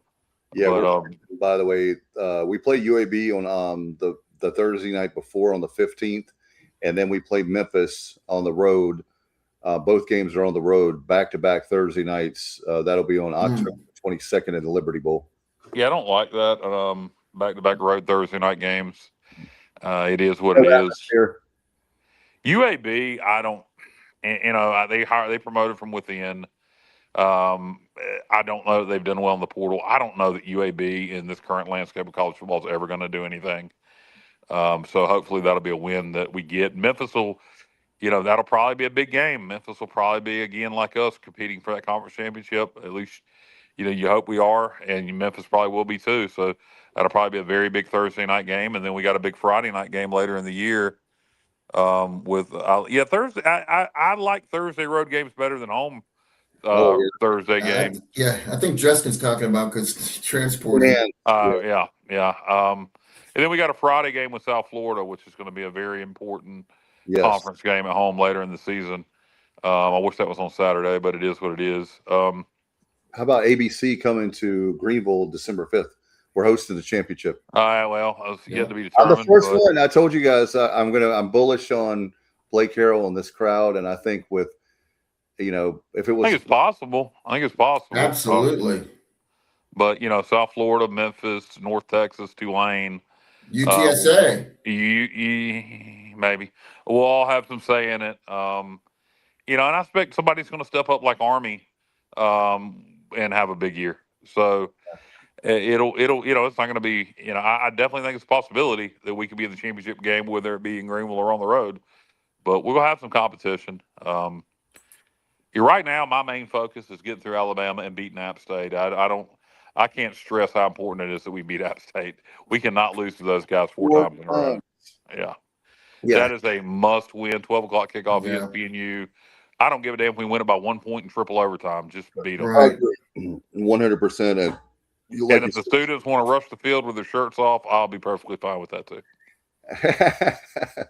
Yeah, Appalachians. And by the way, Kyle, you mentioned this before with the scheduling. We need that schedule. We need to have App State renewal of that contract. It needs to be a long term. I don't understand why that hasn't been done. That is something Gilbert has got to get done, and it shouldn't be an issue. It's something apps should want to. I can't imagine that they don't. So that needs to be done. I think we need to get a series with Marshall back on the. And these are games that Gilbert should want to play. He wants to play regional games. We need to get Marshall back on the schedule, and then I'd like to see a series with JMU. I heard JMU's pretty booked, but I'd like to get something down the line with them. Yeah, I heard. I don't know if this is just a rumor or not, but I've heard Delaware's name come up, which as a regional game. So who knows? But what about Maryland? Maryland is a big team. Maryland doesn't have any interest. I mean, except a bye game, I'm sure we could do a bye game with Maryland. But in terms of a home and home, that's not going to happen. Yeah, does that move the needle at all? Really? I mean, what's that? Delaware or Maryland? Maryland or Delaware, really? Maryland does. Hell yeah! If you could get a home and home with Maryland, yeah, sure. But it's not going to happen. But I would do a bye game with them if they wanted to pay us, upwards to $1 million to go play at Maryland. They're in the Big Ten. Yeah. Easy trip. Our fans would go. We'd have a huge. That's my point. We would have. You think about all the Pirates in Virginia, Maryland, the DMV, if you will, plus those of us in northeastern North Carolina. And you have people like Bubba and folks. Yeah. A bye game with Maryland would make a lot of sense. If we're going to do bye games, that's the kind of bye game I want to do. I don't want to do them at all. If it would, I'm from the Terry Holland school of thought, and I know things have changed, but I don't do them at all. But if I was going to do them, Maryland would be somebody I do want to with. Alan, to answer your question about Delaware, no, it doesn't move any kind of needle anywhere at all. The only thing that would move any needle with me is their name isn't Coastal Carolina or Old Dominion, because that seems to be the only schools that Gilbert schedules at the FBS. So that would be the only thing. I mean, all right, well, somebody different. And we do have Georgia State coming in still. That's still on the books. They're coming in. Is it 27? Yeah, 27. Yeah, they moved it up. Justin Butt says, "Give me Liberty." Liberty is on the schedule still, Justin. There's still games coming with Liberty.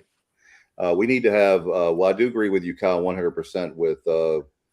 How about the fact that we need to have? You said JMU, perfect example, and Marshall is somebody that I don't understand. West Virginia. Well, Marshall is again a series that I would imagine both schools would want it. It is historically important. You tell me this. You tell me one. I mean, well, there is a few examples, but almost every time East Carolina Marshall plays is a great game. Yeah, and I mean history and the history from the plane crash, and it has been man. There was at one point in Conference USA that thing was a heated rivalry when it was East Division. I mean, so again, I don't think Gilbert appreciates very much the rivalries historically for East Carolina. Because the Southern Miss game has came up, and he doesn't seem to really, care about that very much. In Marshall, it seems to be the same thing. I don't understand how he doesn't. For people my age and y'all's age, that Marshall game means a lot, and I don't know why. It needs to be. It needs to be on the schedule for 2030. That's going to be the 60th anniversary. 60th anniversary of the crash, and it needs to be on the schedule. Not only that, but like I was saying, when you think about. If you go by his philosophy, Georgia, North Carolina, South Carolina, Virginia, Maryland, it makes perfect sense. Jim Crockett promotions kind of like territory. If you look at that, it's a regional game. I don't know why in the world, I don't get it. Hey, Win, super chats. He says he likes regional games. I like some regional games, yes, but I also. Memphis is playing UNLV this year. I saw another American school playing like Oregon State or Washington State. I can't remember who it was. Or Boise. Who was it? Somebody playing Boise, actually. God, who was it? Shit. When there's some American school playing Boise this year. If you check their schedule, you'll see it. Yeah. And then you have Memphis UNLV week 0. Memphis at UNLV week 0 is live on Fox. That's a great game. I mean, so I'd love to play, a team from the new Pac-12. They only play. There's only 8 teams in their conference. They only play 7 conference games, so they're playing 5 non-conference games. There's a lot of chance to schedule those Pac-12 schools. I'd love to play one of them. And there's a rumor going around that they want more, like 4 teams on the Eastern Seaboard, if you will. If they're going to do that, they're going to get turned down again. If they're going to do it, there needs to be a full scale merger where half the American goes over to. That's the only way that's going to happen. Yeah, Otherwise, they're just going to keep. It's not going to happen. But I really would like to explore a Washington State, a Oregon State, a Boise State, UNLV for the Mountain West. Yeah. I think there's interest from our fan base. As soon as we heard they were moving up to Mountain West, North Dakota State, I'd love to go play in the Fargo Dome. That would be freaking fun as hell. Yeah, that's the thing is that we understand, and I will say this to be fair to Gilbert and the administration, we understand that you can't have a whole bunch of non-conference games where you're playing, way far. No, because we play a national scheduling conference. So I think it's thoughts are to play a regional non-conference. But doing a home and home with a Pac-12 school every couple years, like the BYU thing, it's good for the program. It's different for the fans. It's good for the program. Look, App State this year beat a bad Oregon State team. Yeah. But it seemed like something because Oregon State's still a recognizable name. They stormed the freaking field for winning that game. Yeah. I mean, I would get a whole lot more excited about beating Washington State than I would Coastal Carolina. Even though I have no problem playing Coastal. I love the trip down there last year. It's just I would like to do. I get the majority of the non-conference games being regional, but I think every couple years having a home and home with the Pac-12 makes a lot of sense. Yep, there's just something different about playing a football game on the coast, and Pirate fans are up at midnight watching ECU. Yeah. And who wouldn't want to go to San Diego? That Snapdragon Stadium, San Diego State's new stadium, is out of this world. It's a different experience from any other stadium, and it's not real big, but I mean that'd be a great trip. Yep. Well, you think of an exposure standpoint, a lot of these Mountain West Pac-12 schools play Hawaii non-conference, so they're eligible to play week 0. And these week 0 rules seem to be more and more lenient all the time. You talk about national exposure for playing Alabama. Memphis is going to get national exposure prime time on Fox, not FS1, not FX, but Fox, playing UNLV week 0. I mean, in a Mountain West opponent there, not even Pac-12. And I love football. I watch a lot of that Mountain West stuff late at night. I do too. But week 0, Fox. I mean, that you can't get any more. You can't get any more exposure than being the only game on prime time at the FBA. It's great exposure. And we talk about getting it from Alabama. I don't know, man. I love stuff like that. I'd love to see us do a home and home with a Pac-12 or a Mountain West. But Kyle, we can have the best of both worlds there, where we always agree. You and I agree that we shouldn't be playing a bye game every year, and also, I wouldn't have a problem with a bye game every year if it was a Northwestern or a Maryland or somebody like that. You just don't need to do it with an Alabama. I wouldn't do it ever. Because it's just such a daunting task.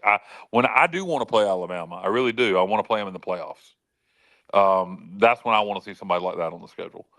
And I think you give yourself a better chance of achieving that.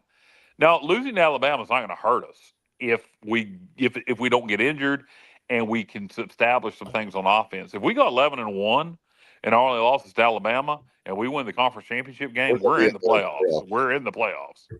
So it's not going to hurt us from that standpoint to lose to them. But at the same time, it wouldn't hurt us to lose to Maryland or Northwestern either. Right. And we talk about, games all the time. There's plenty of teams out there that will do home and homes with us that are at our, when you say the group of 6, I hate to use that term, or the Power 4, is media driven. It's not real. And I believe with all the teams that are out there, and I forget how many teams we're up to now. It seems like we added. Oh, God. And you mean in all of FBS? Yeah, 136. I think with Sacramento State moving up this year, North Dakota State moving up, we're at 138, I believe. Oh, okay. See, there we go. Every year it seems like I hadn't checked that yet. But anyway, my point is there are plenty of teams at our level, meaning even group of 6 and Power 4, if you want to say. I think there's Kyle, you mentioned a great team that I really want to play, and that's UNLV. You know why? Because Vegas is a great city, and I don't know if you guys, how many have been, but Vegas is a great city, and There's so much to do there.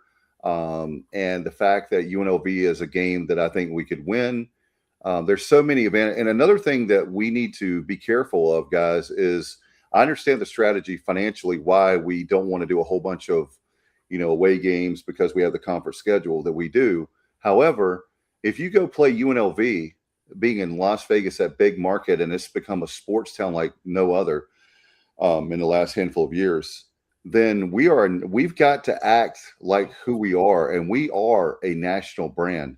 And that's why when you play you want to see like Utah State or Colorado State and I'm not saying, and Kyle and I are both in agreement, we're not saying play these games every year, but I do think they should be sprinkled. And like we were talking about in Hattiesburg, Southern Miss is a big deal. Like we need to not play them every year like we used to, but a home and home. Yeah, home and home with Southern Miss would be great. You announced a home and home with Colorado State, any of those Pac-12 schools, and many in the Mountain West, I'd be happy with them. And it just needs to be done sporadically, not a yearly thing. You don't need to go sign a bunch of them, but we need something. I mean, you can't just schedule Coastal and Old Dominion nonstop. And like we've said before, we don't have a problem with scheduling those. We just need to schedule mix it up more. Yes. Fans get excited when we play someone that we don't play, maybe never or on a semi-regular basis. I mean that a lot of people get excited if we went to Colorado State or UNLV because it's something different. It's unique. And Washington State and Oregon State and Boise State all have the cachet with their name. And, we had a home and home with Boise State and it got canceled, and we allowed it to get canceled. But anyway, it is what it is. We were pretty down at that point, and Boise didn't think it would benefit them to play us, and we just said okay. But then they played our I was on the upswing at that time, and now we're on the upswing. And Boise is playing somebody from the American this year. It may be South Florida. I don't know. But I'll look it up. No, I thought it was. Aren't they playing Memphis too? No.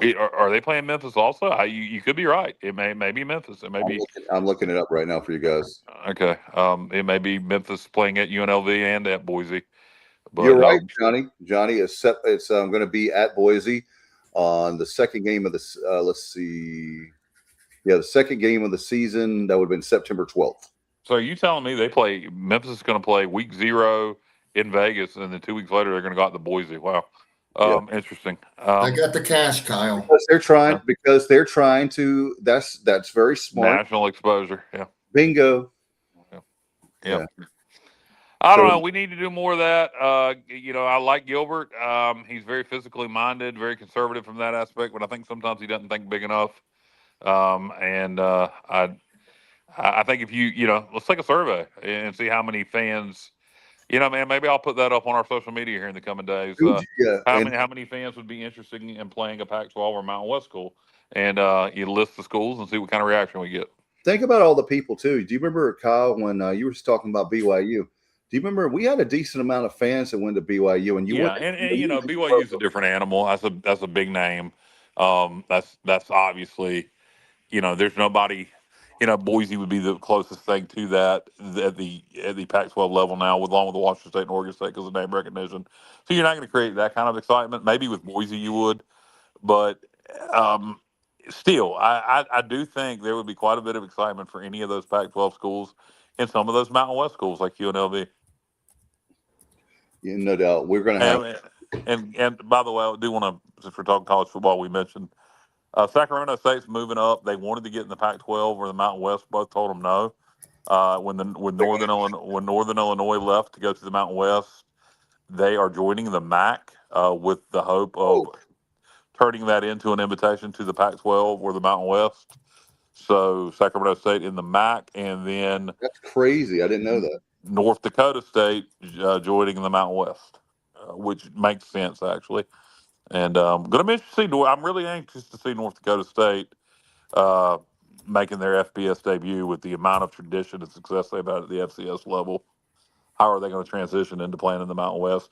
And that Fargo Dome is still such a unique, tough place to play. Man, So I think they'll do well, just because of that home field advantage they have. I There ain't no other place in the FBS like the Fargo Dome. It is a unique, smaller dome, and it's loud in there. What's the seating capacity? Do you know? I think it's 30,000, but Yeah, I'm not I knew it was 100 on that. Yeah, I was guessing between 25. I just by your naked eye when you see a game, my guess was 25 to 30, but I didn't know. Johnny's a stats guy, right? Johnny, not me. So Yeah.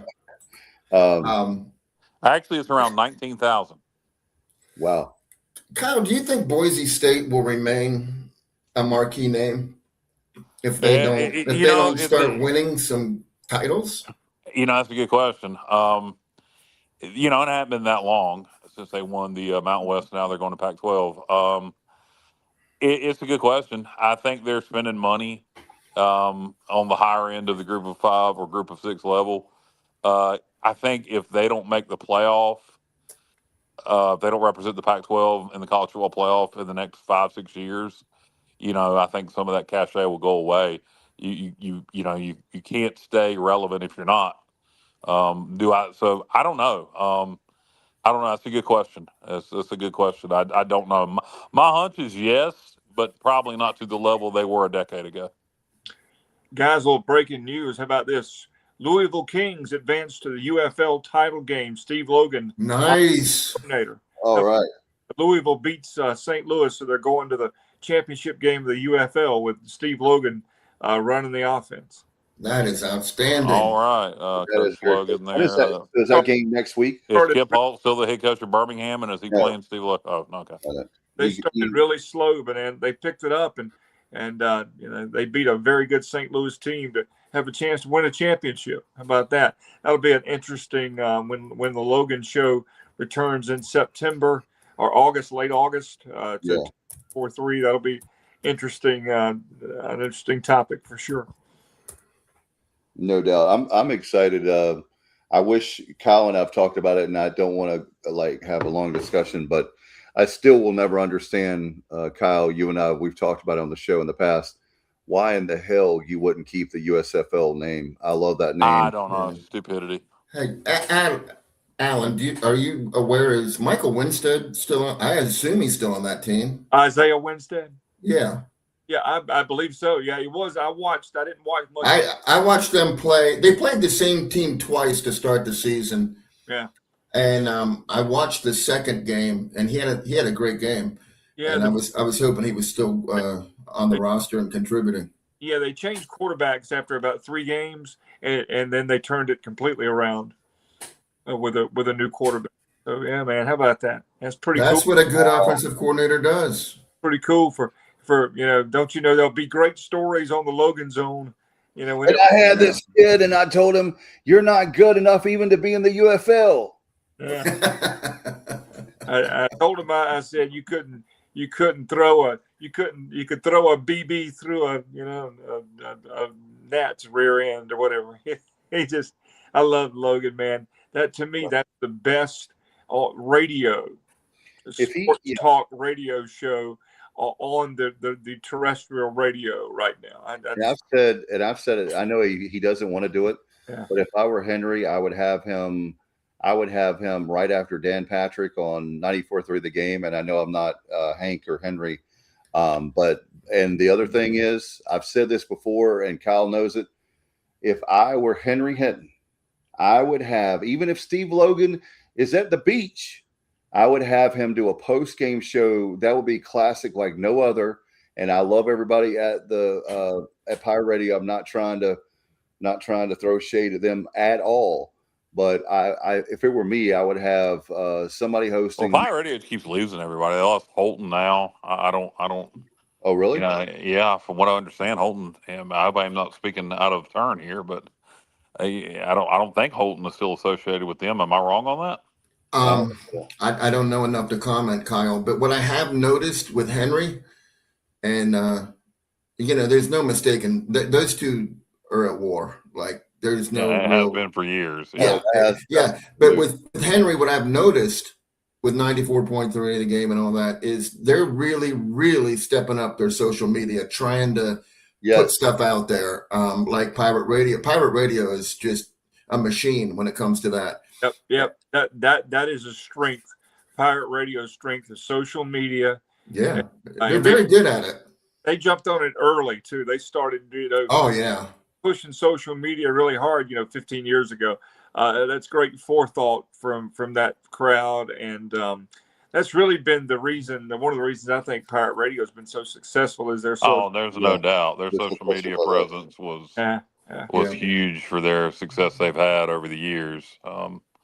So I don't know.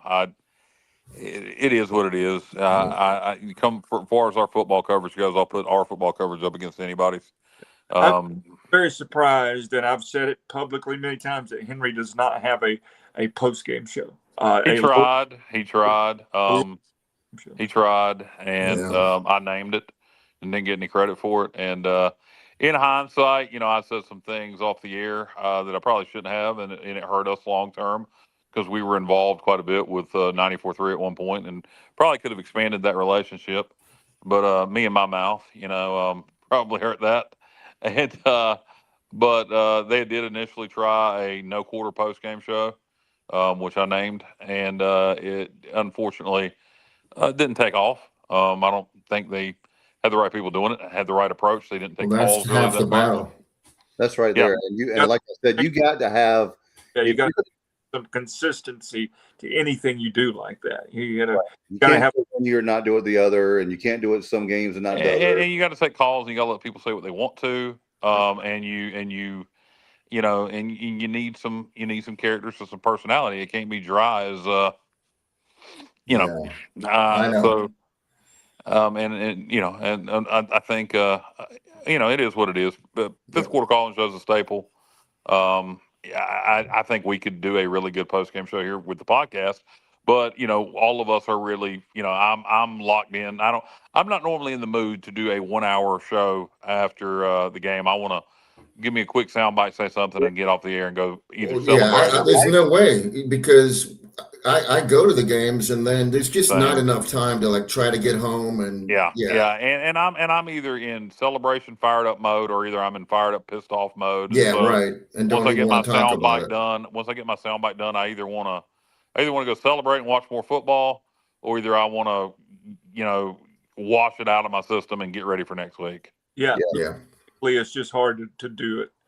It's like I've always thought that there should be a post, a late night high school football wrap up radio show for people that are driving home or whatever. But it's so hard to do logistically, and to get the people in place, have all the scores, get the sound bites, and it'd be very hard to do. But we need something. I agree with that, because you're right, Alan.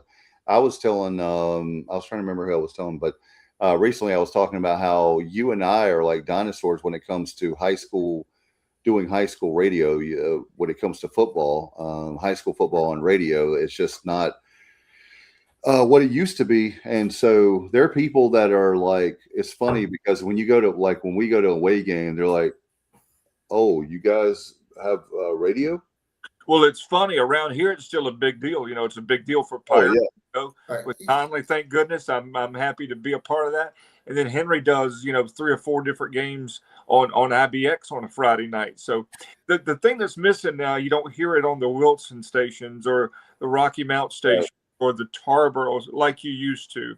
Used to be you could listen to 5 or 6 different games any particular Friday night, and it's kind of gone away. Yeah, Alan, I've noticed that about Eastern North Carolina. I really I listened to you, and I think Richard did a game with you. He stepped in for somebody. Yeah. And I just love listening to high school football on the radio, and we don't get to do that in Northern Virginia anymore. Back in the day, it was Jim Thacker and Billy Packer. They would do our game of the week. Wow. And then after them, it was, some other local DC people. And now they haven't done it in 30 years. So I love the fact that y'all are still doing it. Johnny listens to me, so I appreciate you, Johnny. I'll put the check in the mail. Yeah, absolutely. I do. Justin, WGBR does a game of the week in Wayne County. They do a Wayne County game of the week, which is very cool. My guys up there do that.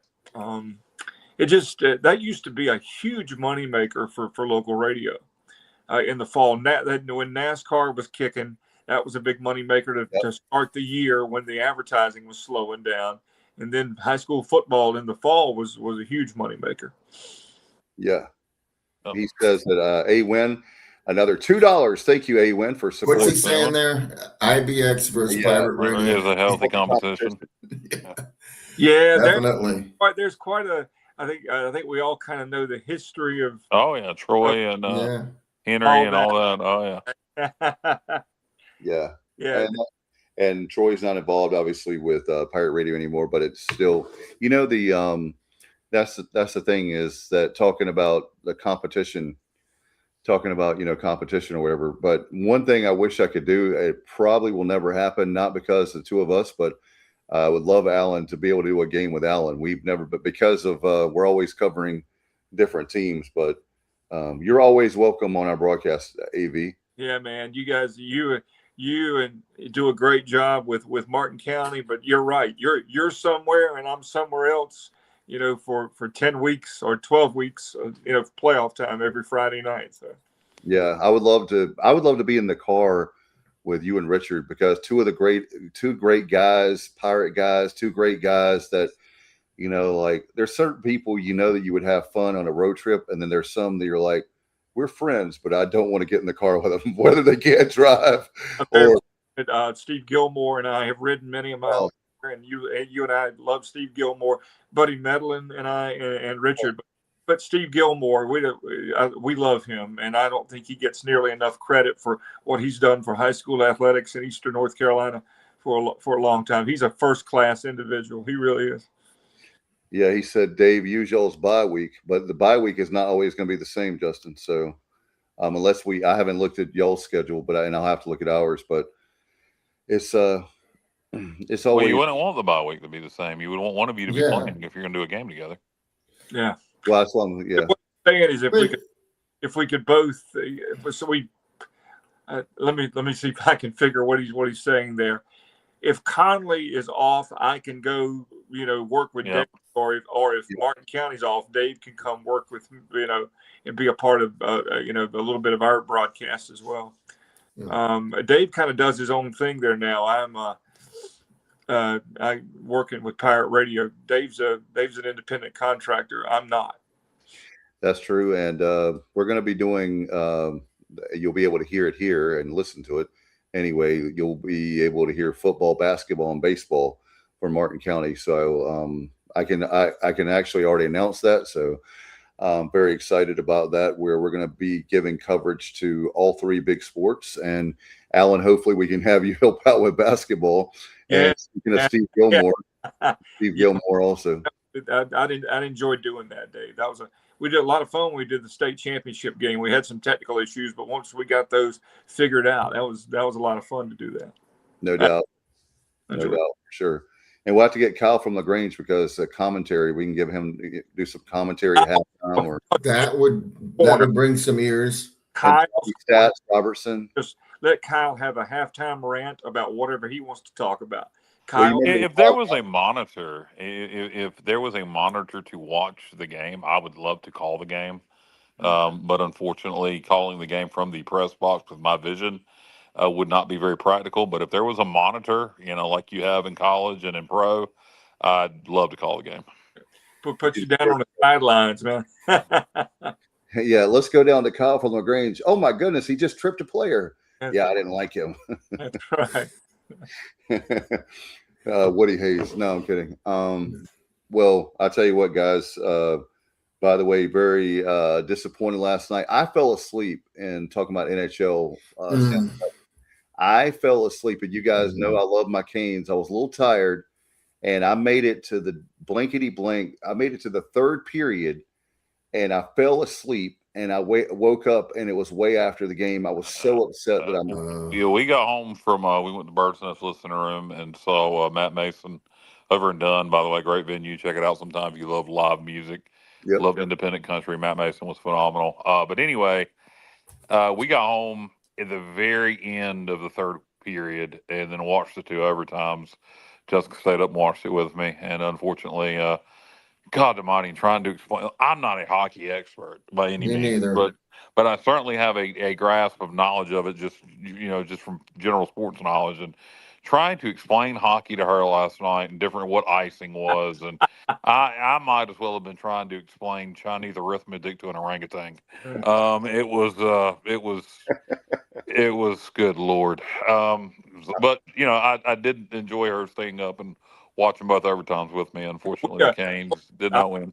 I was at the track, and I had a guy who would come up to me and tell me the score with his phone, and it was 4-0 Vegas when we left the racetrack. Would have been the biggest comeback win in Stanley Cup final history had they pulled it off. Yep. And I'm in Vanceboro. My phone rings. It's my son. He says, "Dad, are you watching this?" And I'm like, "No, bud. We're about 30 minutes from home. What's going on?" He said, "Carolina has just scored 3 goals in 39 seconds or whatever it was to tie the game."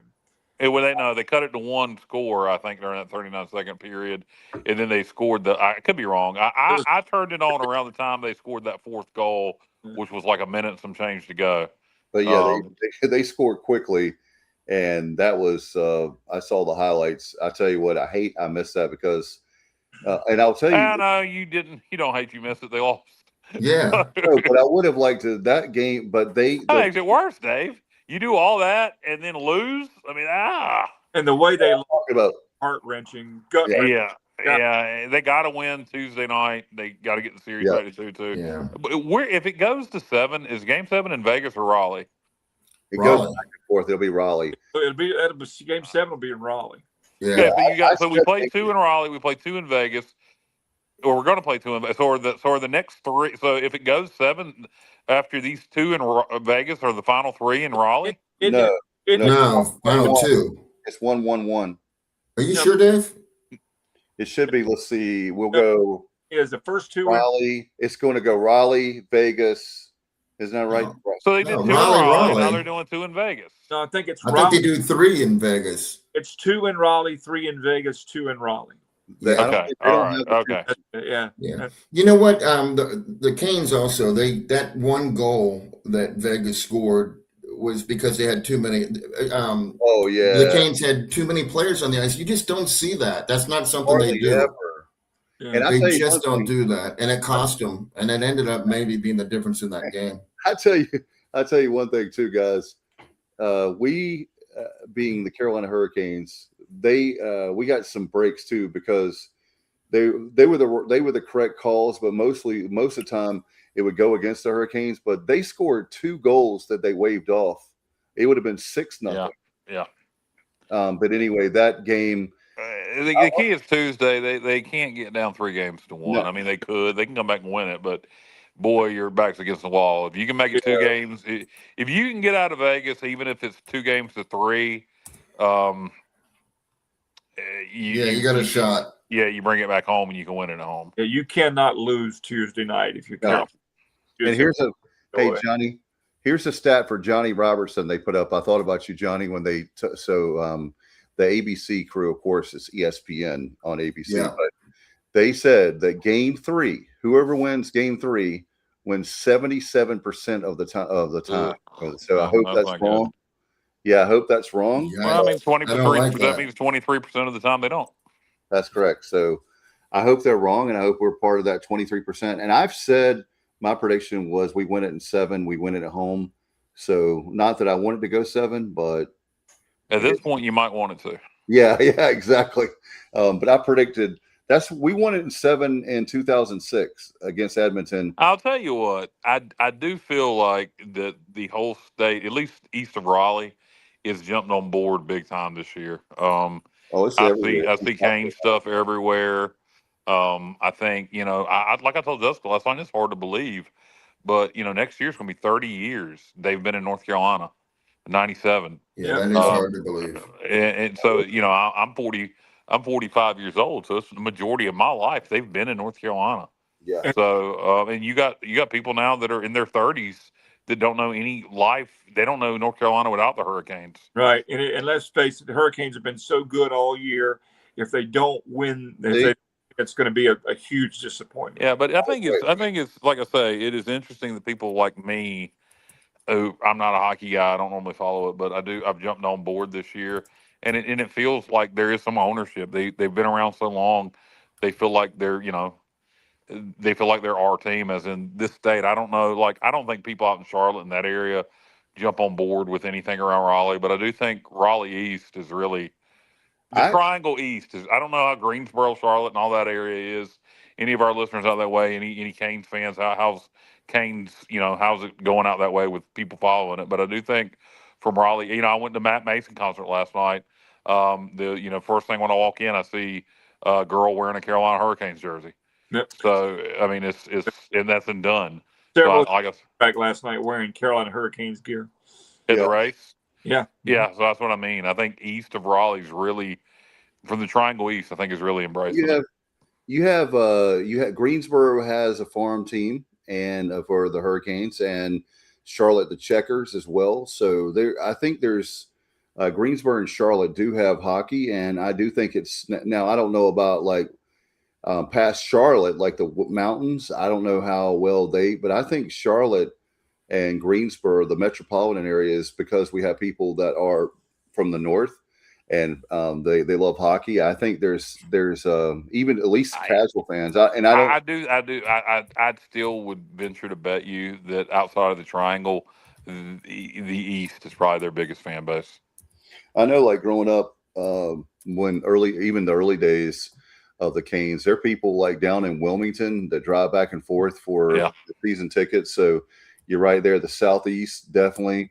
It'd be. I tell you what would be interesting is to see. That's a great study, Kyle. I wonder. Well, I know a couple. I know there was a girl Jessica used to work with who's a huge Canes fan. There's a girl I know down in Moorhead who's a huge Canes fan. So, like I say, I do think that outside of, and it's another thing too. It's just Goldsboro, Kinston, Greenville. You go to Raleigh, so it's not far. I mean, I can be from my house in LaGrange. I can be to the Triangle. I can be to, Garner or Clayton in 55 minutes, and then to Raleigh proper in like an hour and 5. Yeah. What I'm hoping is the Hurricanes don't price the common man out.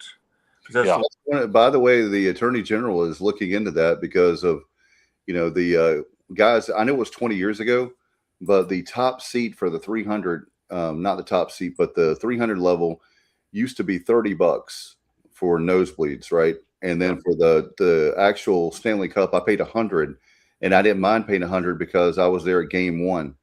And then I went to the watch parties in 3 and 4, and I stood outside in game 5, but because I thought we were going to win it. But anyway, but to think that the cheapest ticket in Carolina is $1,100 for a nosebleed. Insane. Think about it. I want to take my children. Well, who in the hell But is that's buying second those? market, though. I mean, right? It is. Right. It has is, to be secondary market. Yeah. Okay. So, but what were they originally? Because nobody can afford that. What were they originally before they sold out through Ticketmaster?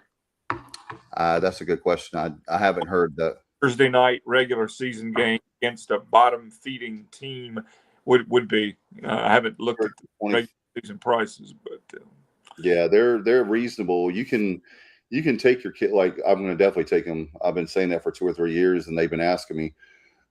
It's hard. Like a lot of the games, just same thing when the Hornets are during the week, and I'm trying really hard for my kids not to be exhausted the next day at school. Yeah, it's hard. You're not going to get home before midnight or after. Right, and it's like 2 o'clock in the morning if you try to do the Charlotte thing, like during the week. But anyway, I'm not sure how much they are during. I think it was like 100, 125, something like that for the regular season off the top of my head. But it's not 1,100. I can promise you that. That is really. I don't know.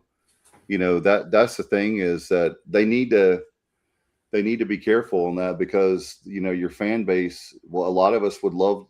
I would love to be able to take my kids. They watch hockey with me on television, but they've never been to a game.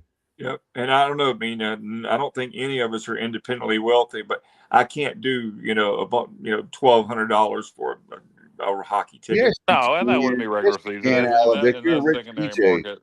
That's secondary market. I'd love to know what the playoff tickets were originally before they hit secondary market. But I don't know. It is what it is. Watch it on TV. I know Stevie had the opportunity to go be a security guard for the game 2, and he didn't do it. He passed that opportunity off to some other people. His boss, for example, who's a huge hockey fan, went and got paid $16 an hour to watch a hockey game. Are you allowed to watch the game though? He was. He had some responsibilities he had to attend to before the game, and some things he had to do. But from what he sounded like he told Stevie is the third period, he was able to turn around and watch the game up until the very end, where he had to start getting ready. Sure, he had to keep his eye on the people. Yeah. $16 an hour. That's now normal wage now for McDonald's and Burger King and almost. Hey, I mean, I think that the minimum wage. Unfortunately, not in Eastern North Carolina at McDonald's and Burger King. It's not. It's not. Alan. They're still paying about $8 an hour. Here's what they're doing. They tell you, and I don't blame them. What they do is they have the $15, $20 an hour, whatever, but you have to be there like 3 months before it really kicks in. They don't get that much in any fast food restaurants. No. Well, you know what? Not close. We have a new governor in Virginia, and she is pushing through a $16 minimum wage. That's going to kill some businesses. The minimum wage in North Carolina needs to be raised. Anybody who thinks you can do anything except maybe a high school kid for $7 some change an hour, which is still our minimum wage, is asinine. We need I think a $12 minimum wage is acceptable. Hey, they got to come up with here's the why, because here's why you have to do it, because if you want people to be able to buy anything, I mean, groceries, my God, I get like, I think people should just start stealing shit. I really do. I think people should just start stealing groceries. We don't need them. No, I think they do. I think they do. I think at this point, my God. I think at this point, our government and our country has showed they're so effing greedy that at this point, people should just start going to the grocery store and stealing groceries off the shelf.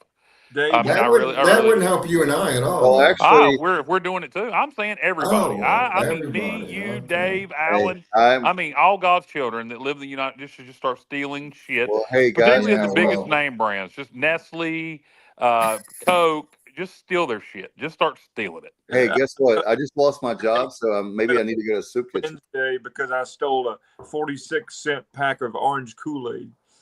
Is orange Kool-Aid 46 cents? Yeah, it was the other day. I mean, I still get it. That's amazing. That is truly amazing. Don't steal that. That's still reasonable. Alan, that is not your go-to flavor though for Kool-Aid, is it? No. I like I think your black raspberry. Raspberry lemonade is my favorite. Okay. My favorite they don't make anymore. It was called Purple Saurus Rex. You can get it on eBay. You can get what? I'm joking. That'd be disgusting. Well, you can make it yourself. It's grape and lemonade mix. Yeah, I bought about 12 packs of Kool-Aid, and I did the self-checkout. You run them through, ding, ding, ding, and on about the 8th one, obviously, you start sticking them in your pocket. It didn't go through. They all say other stuff, and they have to come and reset the machine. And because the Kool-Aid didn't go through. So. I'm going to tell you, and I'm being serious on this. I'm not being serious about going to the store and stealing groceries. But if we don't stand up as Americans and put political party aside, Republican, Democrat, and say these prices we're being charged are outrageous and just quit supporting this bullshit, then we're just all idiots. We're just all idiots. What happened to Walmart? Walmart used to be cheap. What the? Dave, what are you? I could not agree with you more. I told my wife that the other day. I was like, Walmart, what is up with Walmart? I need to go somewhere else. They're too expensive. Yeah, except for electronics. You can go buy a I did get a laptop from there, Kyle. Yeah, I did. But the grocery side? Groceries anywhere. There's no such even Aldi. I agree, Dave. And here's another thing that my mother, who is the best shopper on the planet because she knows like prices and she's a professional shopper, like 2 or 3 years ago, she made a great point. She said, she's 5'4" on a good day. And she was trying to get cat litter. And the cheap cat litter was at the top, very tippity top there. And the most expensive was at eye level or more, like where you could grab it. So it's like the $7 or $8 cat litter was up top, and the eye level was like $12, like the name brand. And so that kind of stuff, I know that's not they're not the first ones to do that. That's the oldest trick. And the other thing they've done too is they've moved everything around where you can't find anything. So that makes you like maybe impulse buy. Yeah, not me. And another thing that pisses me off is fast food restaurant. I'm going to tell you what. I used to think Highway 55 was overpriced. Well, Highway 55 has not increased their prices as much as everybody else. So you can go right now and get the John Boy and Billy double cheeseburger with bacon and barbecue sauce, and order fries and a drink for $11 at Highway 55. I'd rather spend $11 for that at Highway 55 than $9 or $10 for a Big Mac combo any day. Yeah, I went to a Burger King a few days ago because I had. If you do the 2 for $6 or something like that, it's fine. But if you just order like a Whopper combo, it's $12, $13. I got 2 bacon double cheeseburgers that were the size of biscuits. They were the size of biscuits. How much was it? And I got a 4-piece jalapeno, whatever it was, which was $1.89, and a strawberry lemonade, $16. Yeah, you're better off going to Highway 55. I got a combo the other day. Highway 55 is now our official sponsor. Go to Highway 55. Yeah, I went to the Burger King near the airport in Greenville a few months ago, and she said, "Would you like anything else?" And I said, "No, it's." I said, "Y'all are too high." She said, "You're keeping it real." I said, "Yes, I am." So I'm $14 for a combo. Cookout, still reasonably priced. I think Highway 55 for what it is, they haven't increased their prices as much as everybody else. They're good priced. Chili's is another place you can go, and if you can get good deals. I hate their food though. The Chili's in Goldsboro is not bad. But places like McDonald's, Burger King, Wendy's, they can all kiss my ass. I'll go to Wendy's every once in a while and get a large chili, but I'm not. First of all, I'm eating healthier now anyway. But second, it's quit supporting these places that do not offer good prices. These huge franchises. There are some. I think the pizza places have done a good job keeping the prices down. Pizza Hut, Little Caesars, Domino's, Papa John's, they all have good deals. Go to their website. What has happened to Hardee's, Kyle? It seems like they're disappearing. You know what? I poor marketing. I think Hardee's food is pretty good. Their prices are horrible too. I like their food. But, Hardee's Justin said Pizza Inn. You know what? Pizza Inn in Goldsboro. Chili's. He said the Chili's in Goldsboro is horrible. I think it's Thank you, Justin. Well, you know what? Opinions vary. The Western Sizzling Pizza Inn in Goldsboro is good, and it's a well-ran Pizza Inn. And Justin makes a good point with Western Sizzling. Western Sizzling is incredibly reasonably priced, and their food is good. There's one in Goldsboro, Dave. You've been there. There's one in Rocky Mount. I don't know about that one. But the one in Goldsboro, you can go. I'll get the It's a combo. You get a 6-ounce sirloin, a 5-ounce grilled chicken breast, and a side, and it's like $13. Yeah, they're. I mean, you can't beat that. Yeah, look at Golden Corral. I mean, an adult buffet now is $22, whatever. Yeah, I don't know what the food bar is at Western Sizzling. They have a small buffet. I never get it. I think it's like $10. Yeah, the thing about Western Sizzling, I eat like a plate and a half. Usually. How does Logan's compare to those two? Because I guess we just had a major fire. Logan's prices are better than Texas Roadhouse or Longhorn, but their prices are not as cheap as Western Sizzling. No, they're definitely not. But like that grilled chicken breast they have at Logan's I noticed that if you get like that, like the grilled chicken breast, like plates are reasonable, and because beef prices are so high. They have at Logan's. They have a I don't remember what it's called. The Roadhouse chicken sandwich, maybe. It's a grilled chicken sandwich with bacon, barbecue sauce, and sautéed grilled onions, and that is the best grilled chicken sandwich out there. And by the way, I would say for my hometown of Williamston, North Carolina, if somebody would open up something like a Western Sizzling, or back in the day, remember Western Steer? They would make a fortune. I just don't want to have anything to do with it. I don't know how to run a restaurant, and I don't want the hours, the headache, the overhead, the blah, blah, blah. You don't see very many Western Sizzlings around anymore. The ones, like I say, the one in Goldsboro, the one in Rocky Mount do really well, and their prices are still reasonable. And Justin mentioned them. And Justin, comment on this here. We're going to get out of here. But I would argue that Western Sizzlin maybe has the best burger in Goldsboro. The ones I've had are very good there. Their burgers are phenomenal. They use ground sirloin, and their burgers are great.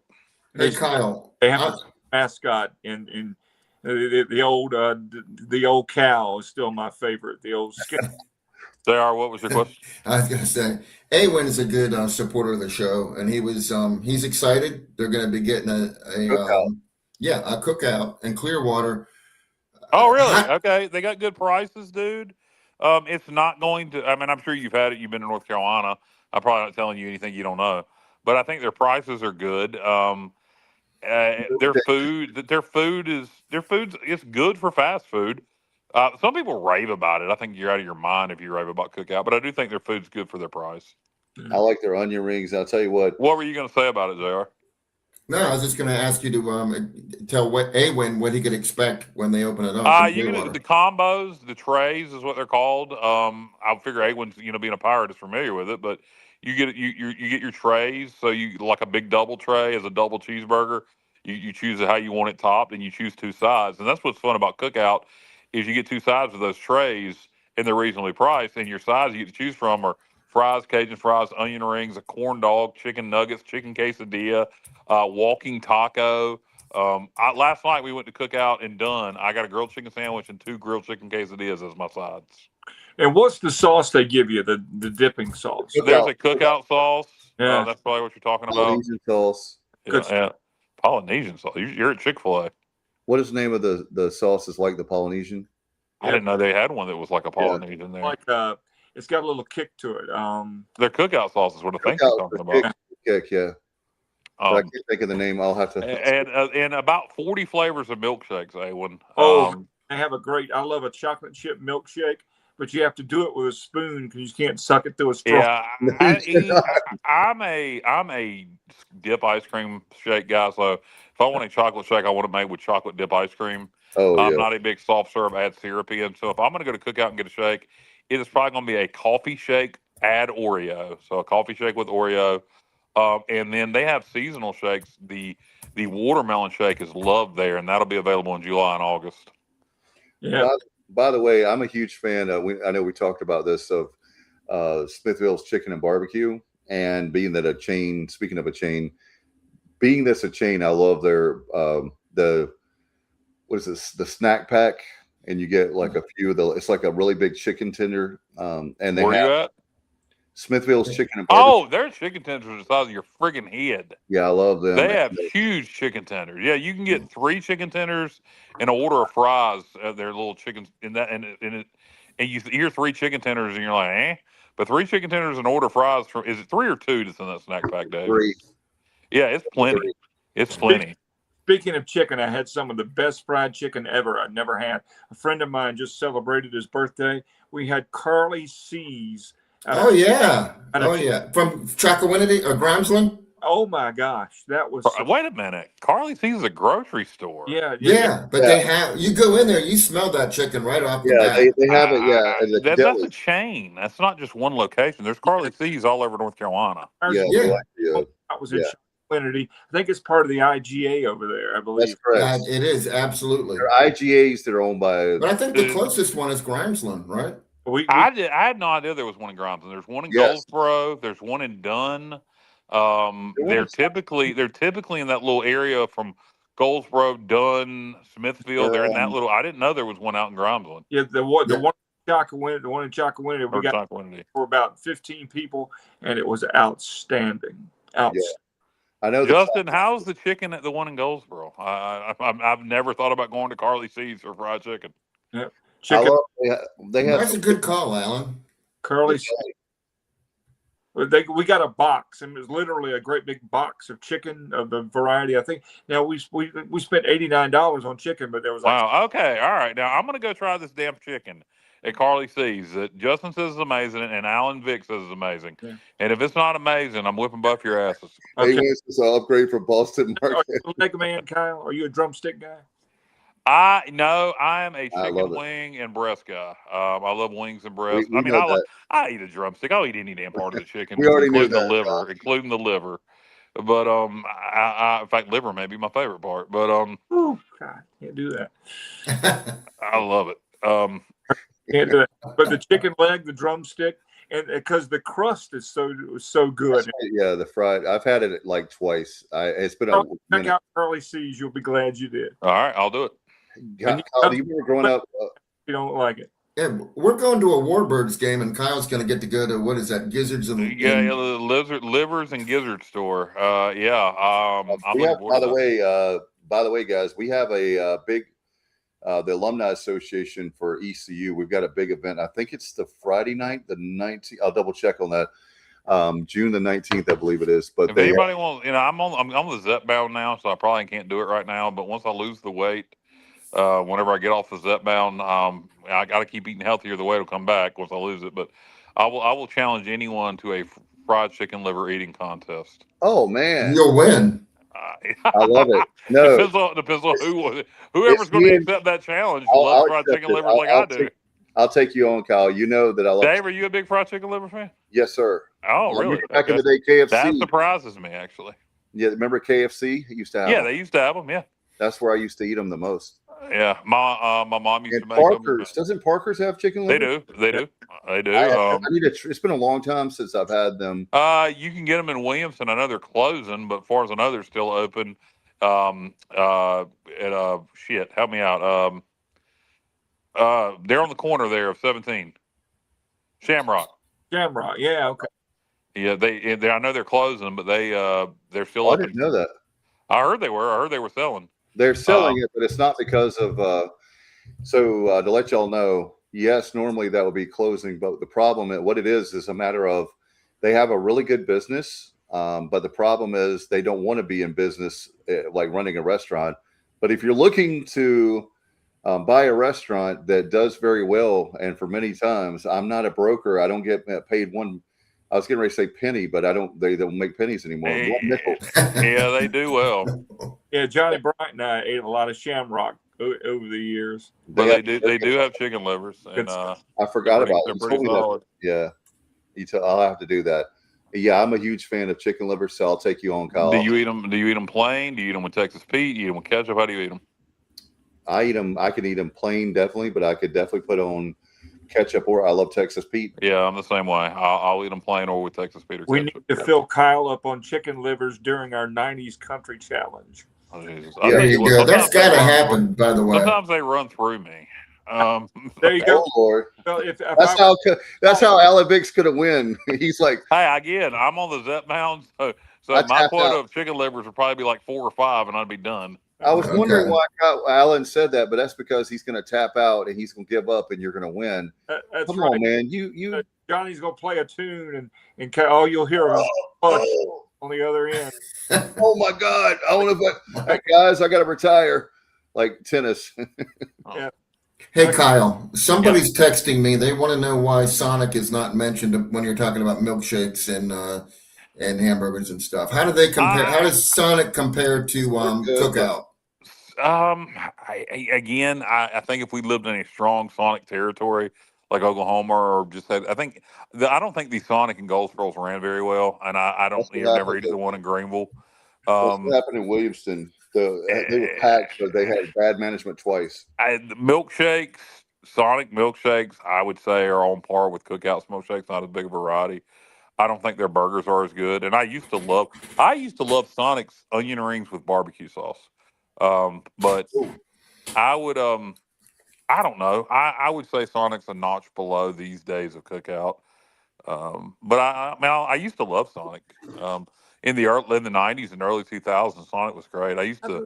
Yeah, that's more of a kid's sort of. I mean, not. I just don't think their food's as good anymore. The cherry limeade is very good. Like those drinks like that are very good. I have to say all the ice cream is very good, and the milkshake. So the best thing to me Sonic used to have in terms of ice cream was called what was it called? Hold on. Is it Sonic Blast? No, the Mocha Java Chiller, and they don't have it anymore, and it pisses me off because they still have coffee and they still have vanilla ice cream and they still have chocolate syrup. But they, all right. So why take something off the menu that you still have all the ingredients to? It literally makes no sense. But their cheeseburgers are decent, and the coney dog. I love those. As far as who has the best fast food, I mean, Dairy Queen technically has some of their locations have a full menu, like the one in Williamson. Yeah. Some just serve chicken tenders and hot dogs. So if you want to count them, obviously Dairy Queen would have the best ice cream and milkshakes in terms of fast food restaurants. But if you're not going to count them, I don't know who has the best fast food milkshake. How about they don't do food, but I love Cold Stone. Yeah, no. I'm talking fast food. I'm talking fast food. Now, if we're going to get into ice cream places, it's a completely different story. Here's something funny that Sonic, the only Sonic that I knew of was on 158 right after you go through Chesapeake, Virginia, and cross over into North Carolina. And every time we'd go to the Outer Banks, it was like a treat to go to Sonic. And now, back then, they were good. Yeah, and now there's two of them in Manassas, and we never go there. They're not that good anymore. Yeah, we just never go there. Now, Alan, if you're going to get into like chain ice cream places, Cold Stone's good. Baskin Robbins is good. Oh yeah. Highway 55. Yeah, if you're going to go back to the burger place that has good shakes, I would probably say my favorite fast food. Frozen custard? It is, yes. Yeah. And then you're going to get into the frozen custard line with Rita's Italian Ice and frozen custard. It's another chain that's got really good shakes and stuff with their frozen custard. But if you're talking burger places and chicken places, I'm gonna probably say my favorite fast food milkshake is probably either Zaxby's or Chick-fil-A. That is true. Yeah, Zaxby's is, but the Zaxby's cookie butter milkshake that they released this past Christmas. I was losing weight. I won't even own that bound. I think that shake single-handedly started. I would drink. This some bitch had like 800 calories, and I drank like 5 of them during the Christmas season. And I mean, they were. I mean, if you like cookie butter or Biscoff cookies, I mean, it was freaking unreal. It sucks. The Zaxby's in Greenville by the hospital has been closed for renovation now for about almost 3 months. And Zaxby's is another place that's very overpriced, but it is good. It is good. Oh my God, yes, wings and things. They have good salads. Yeah, they got good chicken tenders. They got good. I like their fries. They got really good fries. Yeah. Chick-fil-A. Yeah, the peppermint shake at Chick-fil-A is good. So, and I'll tell you, here's a fat boy secret. At Cookies and Cream, at Chick-fil-A, if you order the cookies and cream shake, you can tell them to put extra cookie in it, and they'll do it. Yeah, no doubt.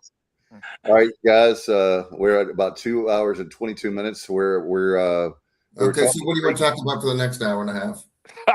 Yeah, well, we're supposed to do. Somebody said we were supposed to have an hour show. Well, you know what? Hey, the conversation flowed. We talked I've had it. By the way, I was going to tell you guys. Thank you very much for all your support behind the scenes. And I have been ready to do this show all day long. It felt like I was telling my parents came to visit me today, and they were upset too because we were talking about a great way to end the show. We were talking about how it's kind of depressing because we wanted to have, Pirate baseball, and they're big fans. And so when we were talking about it, it feels weird to be not watching a game, today. And the great news is football is around the corner, but it's still 90, how many days, guys? 90? Yeah. 90 days. Yeah. As I posted on our social media with highlights of the Military Bowl, it's 90 days till kickoff as of today. I guessed it right. And I am not going to do a daily countdown. I'm just going to do it sporadically, showing different Pirate game highlights with the countdown. So do not be looking for that daily on our social media. Yeah, the first couple of weeks after baseball is always kind of a bummer. Yeah, it just is. It's kind of a downer. Yeah, but we've got a great football team and great football coming ahead. So we'll if you guys have any ideas for guests, Alan Vick has got a lot of you've got a huge Rolodex, I know, with wrestling star. I thought about some wrestling people we need to get on. We'll talk about that off the air. And I've got a baseball guy that I reached out during the show that there was quickly, and then I'm going to be done with my portion of the show. Yeah, I'm done. So we like I said, we went to Burton to see Matt Mason last night. And I look on the window, the building beside it, and there's a wrestling show being promoted. The Ivan Koloff Memorial Tag Team Tournament in Benson was last night. Oh, and, man. And the lineup they had, I would have probably went to that instead of the show, even though I enjoyed the show. But Jerry the King Lawler was there as a special guest signing autographs. Yeah. Nikita Koloff was there as a special guest signing autograph. CW and Brock Anderson were in the tournament. Matt Riddle was in the tournament. There was a ton of big names there. Would have been a great indie show to go to. Yeah, Baby Doll. Nicola Roberts was there. Yeah, there you go. So I didn't know anything about it until last night, or I would have made the effort to go to that instead. Would have loved to have met Lawler. It's right here on my Facebook. And Lawler literally was just down the road from Wildfire there and didn't come kick his ass, so he's lucky. Oh, man. Eric Calhoun could have refereed. Yeah. All right, guys. Do you have anything else before we get out of here? Nope. I enjoyed it. It's always fun. You guys are the best. I would just say that we will have extra. I mean, we're going to have more baseball coverage, in the next few weeks, just as the portal. Yeah, on Sunday night, we'll have full portal updates. We'll get down to talking football more. We'll have some guests. Stevie will obviously be here on more Sunday nights. Matt will get back involved come August. So the return of Semenza is imminent. He's been holding. What I heard is he's been holding out for more money, and that I'm gonna give him $1. Okay, the regular season starts back in. Our regular season starts back in August, so maybe we can. Maybe he won't be holding out much longer. Yeah. So we'll be breaking down position groups, conferences, all that kind of stuff as we. Yeah, I'm looking forward to Matt returning for sure. Yeah. Here we are, June 7th. Won't be long. Preseason NFL's coming back. America's 250th birthday is now less than a month away. So, by the way, happy birthday, Bubba Rosenbaum. Yes, alum of our show. Happy birthday, Bubba. Hey, Bubba Rosenbaum. Last week was National Bubba Day. Did y'all see that? Yeah, I put that out there. Yeah. Today was Bubba's birthday. How about that? It was, and I wished him a happy birthday. Yeah, so. Bubba and the Bubettes spent the day together. All right, there you go. All right, guys, we'll be back next Sunday night. Again, if you have an idea for guests or you want to be on the show, it's thesportsobj@gmail.com. You can email us. We're on all the socials.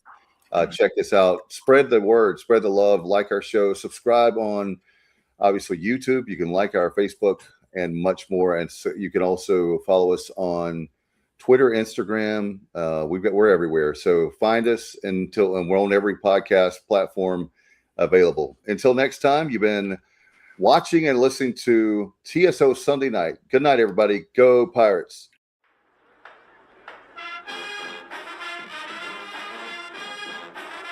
You're watching The Sports Objective, the podcast for Pirates.